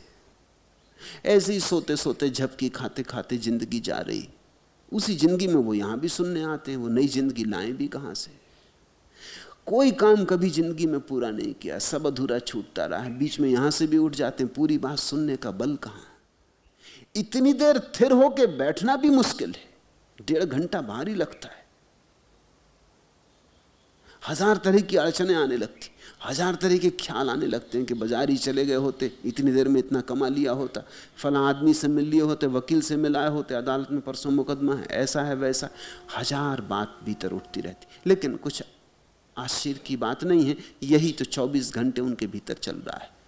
यहां अचानक आके वो इसे एकदम छोड़ भी नहीं दे सकते। आनंद ने ये दशा देखी, बुद्ध के भिक्षु आनंद ने ये दशा देखी। पहले तो इन लोगों ने 3 बार प्रार्थना की, भगवान टालते रहे, फिर बोले, अब इनमें से कोई सुन नहीं रहा है। आनंद को बड़ी हैरानी हुई, उसने कहा, भगवान आप किससे बोल रहे? यहां सुनने वाला तो कोई है ही नहीं। भगवान ने कहा, मैं संभावनाओं से बोल रहा हूं, जो हो सकता है, जो हो सकते हैं, उनसे बोल रहा हूं। मैं बीज से बोल रहा हूं, और मैं बोल रहा हूं इसलिए भी कि मैं नहीं बोला ऐसा दोष मेरे ऊपर न लगे। रही सुनने वालों की बात, सो ये जाने, सुन ले इनकी मर्जी, ना सुने इनकी मर्जी। फिर जबरदस्ती कोई बात सुनाई भी कैसे जा सकती है? बुद्ध ने कहा, मैं संभावनाओं से बोल रहा हूं। बुद्ध का एक बड़ा शिष्य बोधिधर्म चीन गया तो 9 साल तक दीवार की तरफ मुंह करके बैठा रहा, वो लोगों की तरफ मुंह नहीं करता था। अगर कोई कुछ पूछता भी तो दीवार की तरफ ही मुंह रखता और वहीं से जवाब दे देता। लोग कहते कि महाराज बहुत भिक्षु देखे भारत से, और भी भिक्षु आए हैं, मगर आप कुछ अनूठे, ये कोई बैठक का ढंग कि हम जब भी आते हैं तब आप दीवार की तरफ मुंह किए रहते। शायद बोधिधर्म ने पाठ सीख लिया होगा। उसने कहा है कि इसीलिए कि मैं तुम्हारा अपमान नहीं करना चाहता, क्योंकि जब मैं तुम्हारी आंखों में देखता हूं मुझे दीवार दिखाई पड़ती, उससे कहीं मैं कुछ कह ना बैठूं, सो मैं दीवार की तरफ देखता रहता हूं। वो आदमी जरा तेज तरार था। उसने कहा कि जब कोई आदमी आएगा जिसकी आंखों में मैं देख सकूं और पाऊं कि दीवार नहीं है, तब मैं देखूंगा, उसके पहले नहीं। 9 साल बैठा रहा, तब उसका एक पहला शिष्य आया, हुई कुजो। और हुई कुजो पीछे खड़ा रहा, 24 घंटे खड़ा रहा। हुई कुजो कुछ बोले ही नहीं, बर्फ गिर रही थी, उसके हाथ पैर पे बर्फ जम गई, ठंड में सिकुड़ रहा है, वो खड़ा ही रहा, वो बोले ही नहीं। 24 घंटे बीत गए और बोधिधर्म बैठा रहा, दीवार की तरफ देखते ही रहा, देखते ही रहा। आखिर बोधिधर्म को ही पूछना पड़ा, महानुभाव मामला क्या है, क्यों खड़े हैं? क्या मुझे लौटना पड़ेगा? क्या मुझे लौटकर तुम्हारी तरफ देखना पड़ेगा? तो हुई कुजो ने कहा, जल्दी करो नहीं तो पछताओगे। और हुई कुजो ने अपना एक हाथ काट के उसको भेंट कर दिया कि ये एक सबूत कि मैं कुछ कर सकता हूं, और दूसरा सबूत मेरी गर्दन। कहते हैं बोधिधर्म तत्क्षण घूम गया। उसने कहा, तो तुम आ गए, तुम्हारी मैं प्रतीक्षा करता था, तुम्हारे लिए ही दीवार को देख रहा था। ऐसा अनुभव मुझे रोज होता है। आनंद की बात ठीक ही लगती है कि भगवान आप किससे बोल रहे? यहां सुनने वाला तो कोई है ही नहीं। मैं भी संभावनाओं से बोल रहा हूं, जो हो सकता है उससे बोल रहा हूं। जो हो गया है उससे तो बोलने की जरूरत भी नहीं, वो तो बिन बोले भी समझ लेगा, वो तो चुप्पी को भी समझ लेगा, वो तो मौन से भी अर्थ निकाल लेगा। जो नहीं हुआ है अभी, उसी के लिए काफी चिल्लाने की, मकानों के मुंडेर पर चढ़ के चिल्लाने की जरूरत है। उसे सब तरफ से हिलाने की जरूरत है, शायद जग जाए। 100 में से कभी कोई एक आध जगेगा, लेकिन वो भी बहुत है, क्योंकि एक जग जाए तो फिर एक किसी और एक को जगा देगा।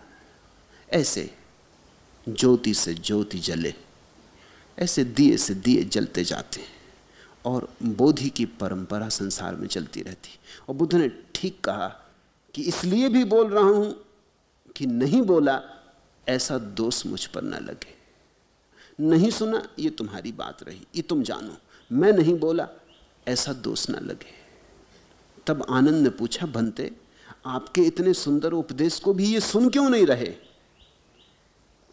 सुंदर उपदेश या असुंदर उपदेश तो सुनने वाले की दृष्टि है। आनंद को लग रहा है सुंदर, उसके हृदय कमल खिल रहे। ये बुद्ध की मधुर वाणी, ये उनके शब्द, उसके भीतर वर्षा हो रहे, अमृत की वर्षा हो रहे। वो चकित है कि इतना सुंदर उपदेश, और ये मूढ़ बैठे हैं, कोई झपकी खा रहा, कोई जमाई ले रहा, किसी का मन कहीं भाग गया है, किसी का मन सोच रहा है कि ये ठीक है कि नहीं है, गलत है कि सही है, शास्त्र में लिखा उसके अनुकूल है या नहीं, कोई विवाद में पड़ा है, एक भी सुन नहीं रहा है। इतना सुंदर उपदेश ये सुन क्यों नहीं रहे? भगवान ने कहा, आनंद श्रवण सरल नहीं, श्रवण बड़ी कला है, आते आते ही आती है। राग द्वेष मोह और तृष्णा के कारण धर्म श्रवण नहीं हो पाता, पूर्वाग्रहों के कारण धर्म श्रवण नहीं हो पाता, भय के कारण धर्म श्रवण नहीं हो पाता, पुरानी आदतों के कारण धर्म श्रवण नहीं हो पाता। लेकिन सबके मूल में राग है। राग की आग के समान आग नहीं है, इसमें ही संसार जल रहा है, इसमें ही मनुष्य का बोध जल रहा है। उसके कारण ही लोग बहरे हैं, अंधे हैं, लूले हैं, लंगड़े। और तब उन्होंने ये गाथाएं कही, नत्थी राग समो अग्गी, नत्थी दोष समो गहो, नत्थी मोह समम जालम, नत्थी तणहा समा नदी, सुद्दसम वज्ज मंजेसम अत्तनोपन दुद्दसम, परेसिम ही सो वज्जनी ओ पुणाति यथाभूसम, अत्तनो मन छादेती कलिवा कित्तवो सठो, पर वज्जानुपासिस निच्चम उज्जान सच्चिनो, आसवा तस् वडंती आरासो आसवख्या। राग के समान आग नहीं, द्वेष के समान ग्रह नहीं, मोह के समान जाल नहीं, और तृष्णा के समान नदी नहीं। राग के समान आग नहीं, क्योंकि राग मनुष्य को जलाती है, तीक्ष्ण अग्नि की लपटों की भांति जलाती। तो इसमें से कोई तो राग में जल रहा है, कोई अपनी पत्नी की सोच रहा है, कोई अपने धन की सोच रहा है, कोई दुकान की सोच रहा है। इनमें से कुछ तो आग की लपटों में जल रहे हैं, राग की लपटों में जल रहे हैं। द्वेष के समान ग्रह पिशाच भूत प्रेत नहीं। कुछ के पीछे द्वेष लगा है, जैसे किसी के पीछे भूत लग जाता है, तो द्वेष फिर सोने नहीं देता, बैठने नहीं देता। यहां कुछ हैं जो किसी की हानि की सोच रहे हैं, यहां मैं उनके कल्याण की बात कर रहा हूं, उसमें उनकी उत्सुकता नहीं। कोई सोच रहा है कि दुश्मन को मार डालें, कोई सोच रहा है उसके खलिहान में आग लगवा दें, कोई कहता मुकदमे में ऐसी चाल चलें कि सदा के लिए सजा हो जाए। यहां कोई द्वेष के पिशाच से परेशान हो रहा है। मोह के समान जाल नहीं, कोई मोह में पड़ा है। किसी को अपने बेटे की याद आ रही, किसी को अपनी बेटी की याद आ रही, किसी की आंख में आंसू झलक आए हैं किसी की याद में, किसी की पत्नी मर गई, वो उसके ख्याल में बैठा है, कोई किसी नए स्त्री के प्रेम में पड़ गया है, वो उसका विचार कर रहा है। तो कोई मोह के जाल में उलझा है, और तृष्णा के समान नदी नहीं। और कुछ हो जाऊं, कुछ पालूं, कहीं पहुंच जाऊं, ऐसी जो वासना है वो तो नदी की तरह बाढ़ है, कोई उसमें बहा जा रहा है। इनके कारण ये नहीं सुन पा रहे। श्रवण बड़ी कला है, बुद्ध ने कहा, आते आते ही आती है। तो इन पर नाराज मत हो जाना आनंद। क्यों? क्योंकि दूसरों का दोष देखना आसान है, अपना दोष देखना कठिन है। तुझे इनका दोष दिखाई पड़ रहा, तुझे अपने दोष दिखाई नहीं पड़ेंगे। इनको अपना दोष दिखाई नहीं पड़ रहा है, इनको दूसरों के सारे दुनिया के दोष दिखाई पड़ते हैं। अब दूसरे का दोष देखना आसान है, अपना दोष देखना कठिन है। ये बड़ी अद्भुत बात आनंद से कही। बुद्ध पुरुष को मौका मिले कुछ खींच लेने का तुम्हारे पैर के नीचे से तो वो चूकते नहीं। अब आनंद तो उनके लिए पूछ रहा था, फंस गया बीच में। वो तो शायद ये भी सोच रहा होगा कि देखो कितनी बढ़िया बात कर रहा हूं कि मैं कोई नहीं सुन रहा, आप नाहक सुना रहे हैं। मगर उसे ये ख्याल नहीं था कि दूसरे का दोष मैं देख रहा हूं। अब यहां तुम ख्याल करना, आनंद भी नहीं सुन रहा है, वो इनको देख रहा है। जिन सज्जन की मैंने परसों तुमसे बात कही, जो कलकत्ता मेरे साथ गए और जिनको मैंने कहा कि 3 दिन के लिए परमहंस हो जाओ, और वो चुप होकर बैठ गए और उनकी बड़ी पूजा हुई और लोग आए और पैर छुए। वो मेरे साथ कई दफा यात्राओं पर जाते थे। उन्होंने मुझे कभी नहीं सुना, क्योंकि उनको सुनने की फुर्सत कहां। वो ये देख रहे कि लोगों में कौन सुन रहा है, कौन नहीं सुन रहा है। अगर लोग सुनते मालूम पड़ते तो वो बड़े प्रभावित होते, अगर लोग सुनते न मालूम पड़ते तो वो कहते कि आज क्या हुआ, लोग सुन नहीं रहे थे। मैंने उनसे एक दिन पूछा कि तुम कब सुनोगे? अगर लोग प्रभावित होते तो वो प्रभावित होते, वो मेरी बात सुन के प्रभावित नहीं होते। वो ये देखते कि लोग बिल्कुल सख्ते में आ गए, सुन रहे हैं, बिल्कुल सुई भी गिर जाए तो सुनाई पड़ेगी।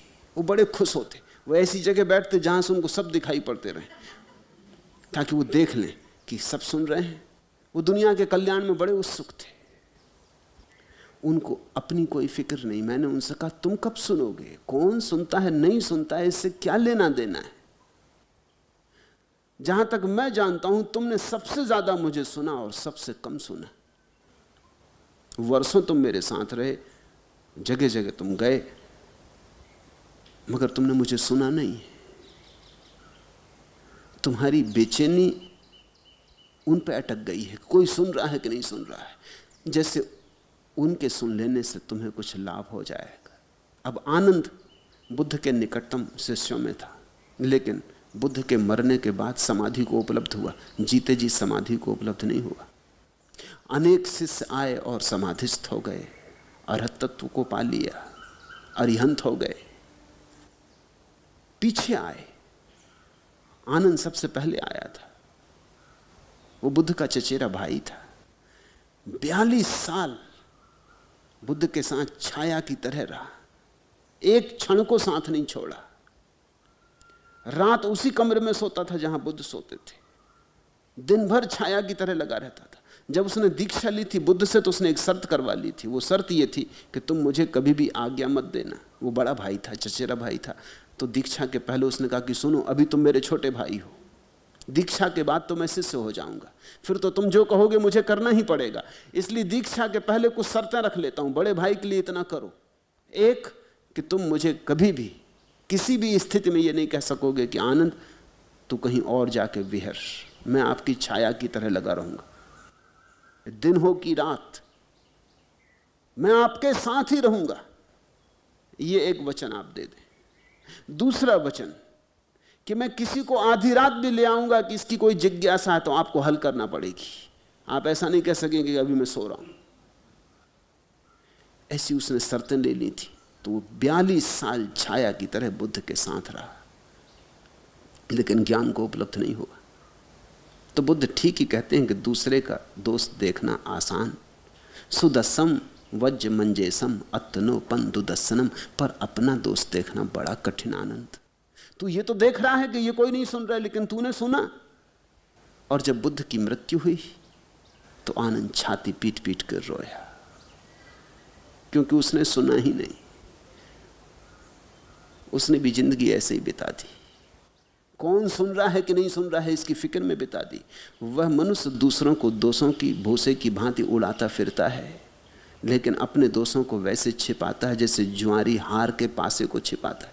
बुद्ध ने कहा मनुष्य ऐसा है, दूसरों के दोषों को तो उड़ाता है भूसे की भांति कि सबकी आंखों में पड़ जाए, सबको दिखाई पड़ जाए, और अपने दोषों को ऐसे छिपाता है जैसे जुआरी हार के पासे को छिपाता है।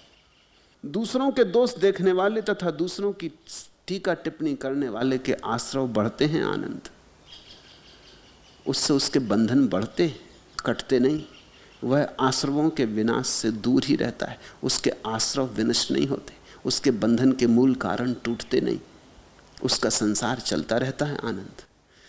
तो ठीक, ये नहीं सुन रहे हैं ये तो ठीक, मगर तू मत इस फिक्र में पड़, तू सुन।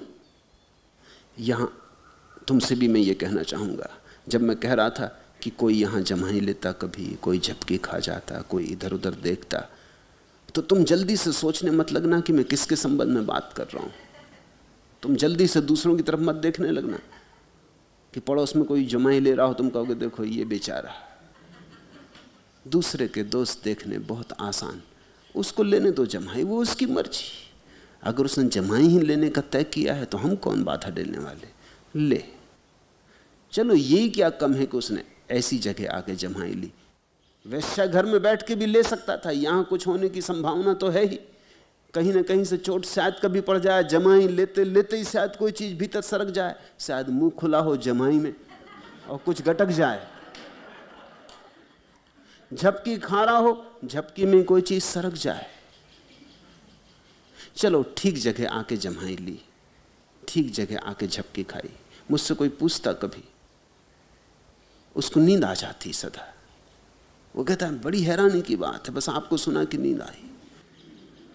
ऐसे चाहे रात भर नींद ना आए, बस आपको सुना कि नींद आई। आप क्या मंत्र कर देते। तो मैं कहता हूं चल कोई बात नहीं, यहां आके सो, ये भी ठीक। शायद नींद में ही मेरी बात कभी उतर जाए, कोई सपना बन जाए, शायद नींद भी कभी द्वार बन जाए। चलो कोई हर्ज नहीं, सत्संग अगर नींद में भी हो तो भी ठीक, दुष्ट संग तो जाग के हो तो भी ठीक नहीं। तीसरा दृश्य, भगवान की इस पृथ्वी पर अंतिम घड़ी। भगवान कुशीनारा के सालवन उपवत्तन में अपने भिक्षुओं से अंतिम विदा लेकर लेट गए। 2 साल वृक्षों के नीचे उन्होंने अपनी मृत्यु का स्वागत करने का आयोजन किया है। मौत आ रही तो बुद्ध ने अपने शिष्यों को कहा, तुम्हें कुछ पूछना हो तो पूछ लो, कुछ कहना हो तो कह लो, अब मैं चला, अब ये देह जाती। मैं तो चला गया था 42 साल पहले ही, देह भर रह गई थी, अब देह भी जाती। तो बौद्ध 2 शब्दों का उपयोग करते, निर्वाण और महापरिनिर्वाण। निर्वाण तो उस दिन उपलब्ध हो गया जिस दिन बुद्ध को ज्ञान हुआ, फिर महापरिनिर्वाण उस दिन हुआ जिस दिन देह विसर्जित हो गई। उस दिन वे महाशून्य में खो गए, महाकाश के साथ एक हो गए, आकाश हो गए। तो भिक्षु क्या पूछते, बुद्ध ने इतना तो कहा, वही कहां सुना। कितना तो कहा, वही कहां सुना। पूछने को बचा क्या, जो पूछा था वो कहा, जो नहीं पूछा वो भी कह दिया है। बुद्ध ने तो खूब लुटाया, 42 साल सुबह से सांझ तक लुटाते ही रहे। जो कहा है वो भी समझ में नहीं आया, अब और पूछने को क्या है। तो भिक्षु तो चुप रह गए। उन्होंने कहा, पूछने को भगवान क्या है, बस आपका आशीष। ऐसा बुद्ध ने 3 बार पूछा। ऐसी उनकी आदत थी कि शायद किसी को याद पड़ जाए, शायद किसी को ख्याल आ जाए, फिर ऐसा ना हो कि मैं जा चुका हूं और मन में एक खटक रह जाए कि पूछना था नहीं पूछ पाए, अब किससे पूछे, अब कौन उत्तर देगा। तो बुद्ध ने 3 बार पूछा, तीनों बार भिक्षुओं ने स्वीकृति दी कि हमें कुछ पूछना नहीं, आपने हमें जितना देना चाहिए उससे ज्यादा दे दिया, हम उसका उपयोग कर लें, रत्ती भर भी उपयोग कर लें तो पर्याप्त है। तो फिर बुद्ध 2 साल वृक्षों के मध्य में, आनंद ने उनकी सया तैयार कर दी, उस पर लेट गए और धीरे धीरे वो अपनी देह से मुक्त होने लगे। तभी सुभद्र नाम का एक व्यक्ति गांव से भागा हुआ आया। उसे खबर मिली, वो एक दुकानदार था, उसे खबर मिली कि बुद्ध का आखिरी दिन, तो वो घबरा गया। 30 साल में बुद्ध अनेक बार उसके गांव से निकले, कहते हैं करीब 30 बार उसके गांव से निकले। वो गांव उनके मार्ग में पड़ता था और 30 साल में उसने अनेक बार सोचा कि बुद्ध को सुनने जाना है, लेकिन कभी कोई बाधा आ गई, कभी कोई बाधा आ गई। तुम तो जानते हो कितनी बाधाएं आती। कभी पत्नी बीमार हो गई, अब पत्नियों का क्या भरोसा, कब बीमार हो जाए, और ऐसे मौके पे जरूर बीमार हो जाए। कभी बेटी घर आ गई, कभी बेटे से झगड़ा हो गया, कभी मेहमान आ गए, कभी दुकान पर ग्राहक ज्यादा, कभी काम का बोझ आ गया, कभी कुछ।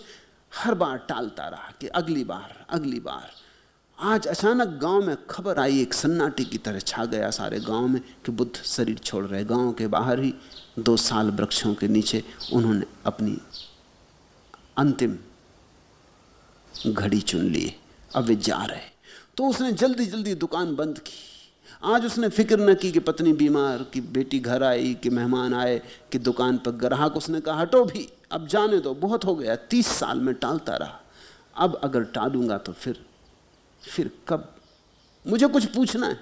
वो भागा, जब तक वो पहुंचा तब तक बुद्ध ने आंखें बंद कर ली। वो तो लेट भी गए। सुभद्र जोर जोर से रोने लगा। उसने कहा कि मुझे पूछने दो, मैं 30 साल से तड़फ रहा हूं।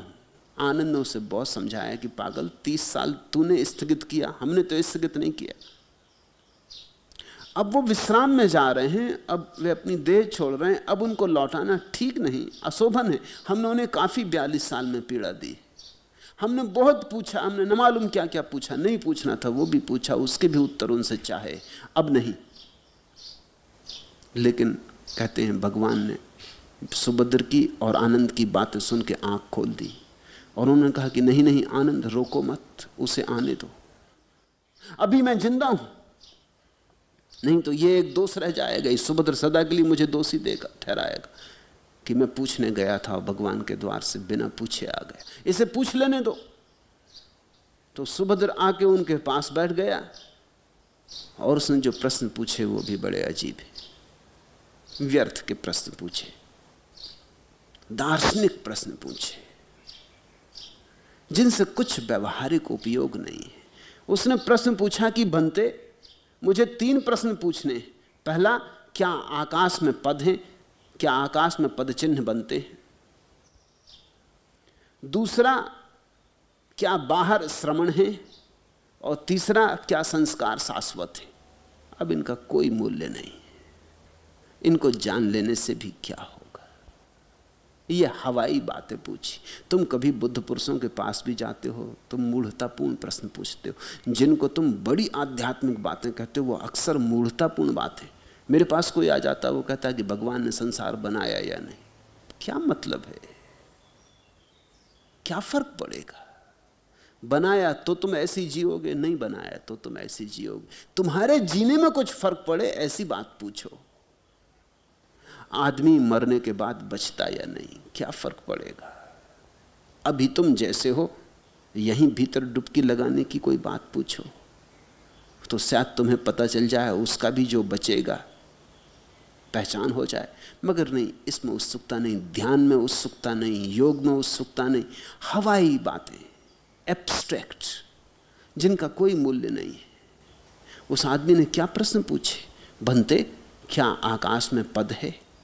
बाहर श्रवण है? क्या संस्कार शाश्वत है? उसको भी उत्तर भगवान ने दिया। साधारणतः वो इस तरह की बातों के उत्तर नहीं देते थे, लेकिन ये अंतिम जिज्ञासु था और इसे इंकार करना ठीक नहीं था। ये अंतिम 2 सूत्र सुभद्र को उत्तर में दिए गए सूत्र हैं। आकाशे चा पदम नत्थि समणो नत्थि बाहिरे पपंच भरिता पजा निपंच तथागता निप्प पंचा तथागता आकाशे चा पदम नत्थि समणो नत्थि बाहिरे संखारा ससतता नत्थि नत्थि बुद्धान मिंजतम। आकाश में पथ नहीं होता, कोई पद चिन्ह नहीं बनते। बाहर में बुद्ध शासन से बाहर श्रवण नहीं होता। लोग प्रपंच में लगे रहते हैं लेकिन तथागत प्रपंच रहित हैं। आकाश में पथ नहीं होता, पद चिन्ह नहीं बनते, बाहर में श्रवण नहीं होता, संस्कार शाश्वत नहीं होते हैं और बुद्धों का इंगित अता पता नहीं होता है। बुद्ध ने कहा आकाश में कोई पद चिन्ह नहीं बनते। पूछने वाले ने तो व्यर्थ की बात पूछी थी, पूछने वालों को तो इससे कुछ सार ना था, लेकिन बुद्ध ने जो उत्तर दिया वो बड़ा सार्थक है। तुम भी बहुत बार प्रश्न पूछते हो जो व्यर्थ होते, जिनसे तुम्हें कोई लाभ नहीं होने वाला। इसलिए कई बार तुम्हें ऐसा भी लगता होगा कि मैं जो उत्तर देता हूं वो शायद ठीक ठीक तुम्हारे प्रश्न का उत्तर नहीं, क्योंकि मैं उत्तर तुम्हें वही देता हूं जिससे तुम्हें कुछ लाभ हो सके। तुम्हें तो क्षमा किया जा सकता है गलत प्रश्न पूछने के लिए, मुझे क्षमा नहीं किया जा सकता गलत उत्तर देने के लिए। तुम कुछ भी पूछो, मैं तुम्हें वही उत्तर देता हूं जिसका कोई परिणाम हो सके, जिससे तुम्हारे जीवन में कोई रूपांतरण हो सके। मैं तुम्हारे गलत प्रश्न से भी कुछ खोज लेता हूं जिसका ठीक उत्तर हो सके। उसने जो पूछा था वो व्यर्थ की बात थी, उसका कोई मूल्य नहीं था, लेकिन बुद्ध ने उसमें मूल्य डाल दिया। उन्होंने कहा आकाश में पथ नहीं होता और जीवन आकाश जैसा ही है, इसमें कोई पद चिन्ह नहीं छूटते। बुद्ध चलते हैं, उनके कोई पद चिन्ह नहीं छूटते। इसलिए तुम अगर चाहो कि हम बुद्ध के पद चिन्हों पर चल के पहुंच जाएंगे तो तुम गलती में हो। आकाश में पक्षी चलते हैं, उड़ते हैं, कोई पद चिन्ह नहीं छूटते, इसलिए उनके पीछे कोई उनके पद चिन्हों पर चल के कहीं जा नहीं सकता। बुद्ध बार बार कहते थे अपो दीपो भव, अपने दिए खुद बनो। किसी के पीछे चल के कोई कभी नहीं पहुंचता, क्योंकि यहां चिन्ह बनते ही नहीं, यहां चिन्ह निर्मित ही नहीं होते। तुम अनुगमन कर ही नहीं सकते, तुम अनुकरण कर ही नहीं सकते। तुम किसी की छाया बनना चाहो तो भूल हो जाएगी, फिर तुम आत्मा ना बन सकोगे। आकाश में पथ नहीं होता, आकाशे चा पदम नत्थी समनो नत्थी बाहिरे। उसने पूछा कि बाहर में श्रवण होता है या नहीं। इसका बौद्धों ने जो अब तक अर्थ किया है वो एकदम गलत है। बौद्ध इसका अर्थ करते हैं कि उसने पूछा कि भगवान के संघ के बाहर कोई आदमी समाधि को उपलब्ध होता है, श्रवण होता है। और बौद्ध शायद उसने ये पूछा भी हो, हम उसको क्षमा कर सकते हैं, वो अज्ञानी आदमी हो सकता है, पूछा हो उसने कि आपके संघ के बाहर कोई ज्ञान को उपलब्ध होता है, आपके संघ के बाहर, आपके भिक्षुओं के बाहर कोई समाधि को उपलब्ध होता है। हो सकता है पूछने वाले ने यही पूछा हो, लेकिन बुद्ध तो इस तरह का उत्तर नहीं दे सकते कि बाहर में बुद्ध शासन से बाहर श्रवण नहीं होता। ये बात गलत है, ये तो बुद्ध कतई नहीं कह सकते। फिर बुद्ध का क्या अर्थ होगा? सूत्र सीधा साफ है, उसके अर्थ भी खूब बिगाड़े गए। आकाशे चा पदम नत्थी, आकाश में पदचिन्ह नहीं बनते। समनो नत्थी बाहिरे, बाहर श्रवण नहीं होता। अब इसका अर्थ जो मैं करता हूं वो ये है कि जो बहिर्मुखी है वो श्रवण नहीं होता। जो बाहर दौड़ रहा है, बाहर की तरफ जा रहा है, वो कभी ज्ञान को उपलब्ध नहीं होता। जिसकी यात्रा अंतर्मुखी है वही ज्ञान को उपलब्ध होता है। समनो नत्थी बाहिरे, जो बहिर्मुखी है, एक्सट्रोवर्ट है, वो कभी ज्ञान को उपलब्ध नहीं होता। ये मेरा अर्थ है। बौद्धों का तो अब तक का अर्थ यही रहा है कि बुद्ध शासन के बाहर कोई ज्ञान को उपलब्ध नहीं होता। ये बात तो बड़ी ओछी। फिर महावीर ज्ञान को उपलब्ध नहीं होते, फिर कृष्ण ज्ञान को उपलब्ध नहीं होते, फिर क्राइस्ट, मोहम्मद, जरथुस्त्र ज्ञान को उपलब्ध नहीं होते। फिर तो ये बड़ी संकीर्ण बात हो जाएगी। बुद्ध ऐसा वचन बोलेंगे ये असंभव है। इसलिए मैं इस अर्थ को इंकार करता हूं। मैं अर्थ करता हूं समनो नत्थी बाहिरे, बाहर घूमती चेतना, बाहर बाहर जाती चेतना कभी ज्ञान को उपलब्ध नहीं होती। अंतर यात्रा पर जो जाता है वही ज्ञान को उपलब्ध होता, वही श्रवण, वही समाधि को पाता है। लोग प्रपंच में लगे रहते हैं और जो ज्ञान को उपलब्ध हो गया वो प्रपंच रहित हो जाता है। आकाश में पथ नहीं, आकाशे चा पदम नत्थी समनो नत्थी बाहिरे, संखारा ससस्ता नत्थी। संस्कार का अर्थ होता है हमारे ऊपर जो जो प्रभाव पड़े, संस्कार, कंडीशनिंग। उस आदमी ने पूछा है क्या संस्कार शाश्वत होते हैं? जो हम पे प्रभाव पड़े हैं वो सदा रहने वाले हैं? बुद्ध कहते हैं नहीं, जो भी प्रभाव हैं वो पानी पर खींचे गए प्रभाव। जैसे पानी पर कोई लकीरें खींच दे, वो खींचते खींचते मिट जाती, या कोई रेत पर लकीरें खींच देता, थोड़ी देर टिकती, फिर हवा आती तब मिट जाती। तुम कहोगे कोई पत्थर पे लकीरें खींचते, वो भी समय आने पर मिट जाती। कोई लोहे पर लकीरें खींच दे, वो भी एक दिन समय आने पर मिट जाती। कोई हीरे पर लकीरें खींच दे तो शायद करोड़ों वर्ष रहें, लेकिन वो भी समय आने पर मिट जाती। कोई संस्कार शाश्वत नहीं। यहां जो भी प्रभाव है अशाश्वत है, और इसलिए प्रभाव के बाहर हो जाना ही शाश्वत को पाना है। सब लकीरें मिट जाएं, सब खींची लकीरें, कि मैं हिंदू, कि मैं मुसलमान, कि मैं ब्राह्मण, कि मैं पुरुष, कि मैं स्त्री, कि मैं धनी, कि मैं त्यागी, सब लकीरें हैं। सब लकीरें जब मिट जाएं, जब कोरा कागज तुम्हारे भीतर हो जाए, प्रपंच रहित, कोई उपद्रव तुम्हारे भीतर न रह जाए, शून्य विराजमान हो जाए। संखारा Sasta नत्थि बुद्धान मिंचितम।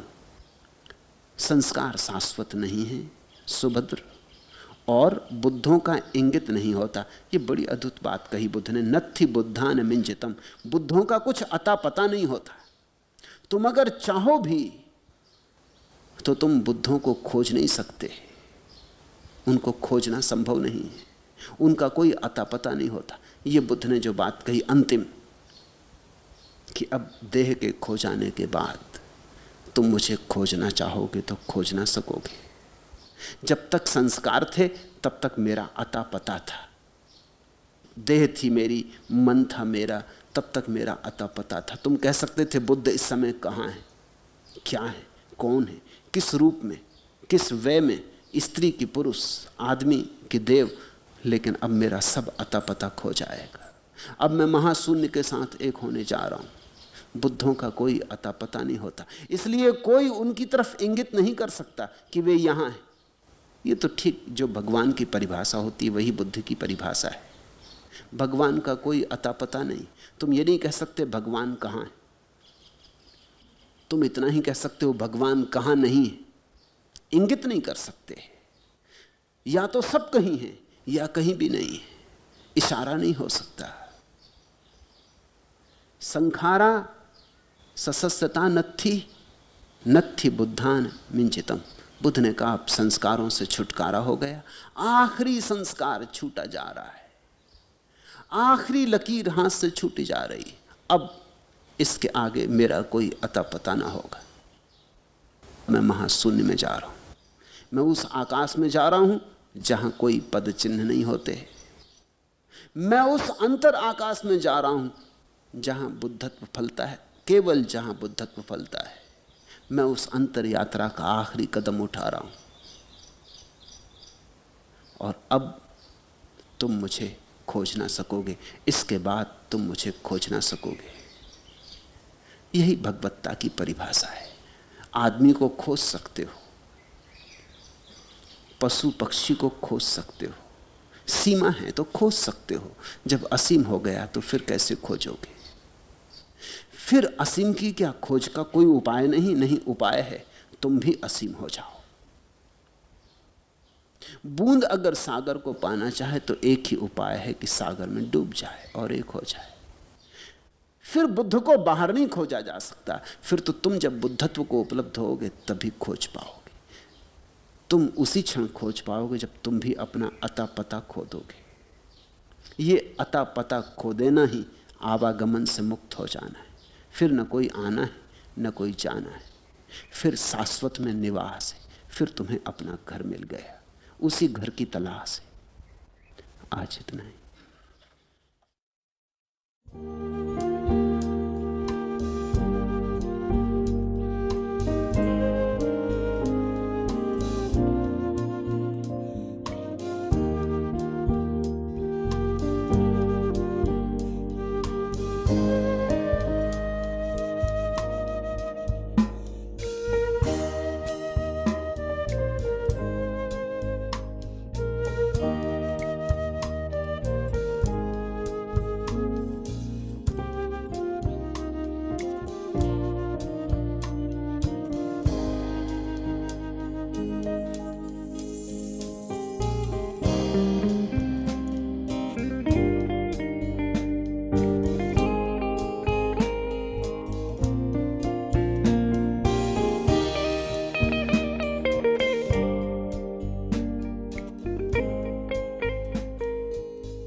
The responses to sutras and voice recording on this audio format are the copyright of Osho International Foundation.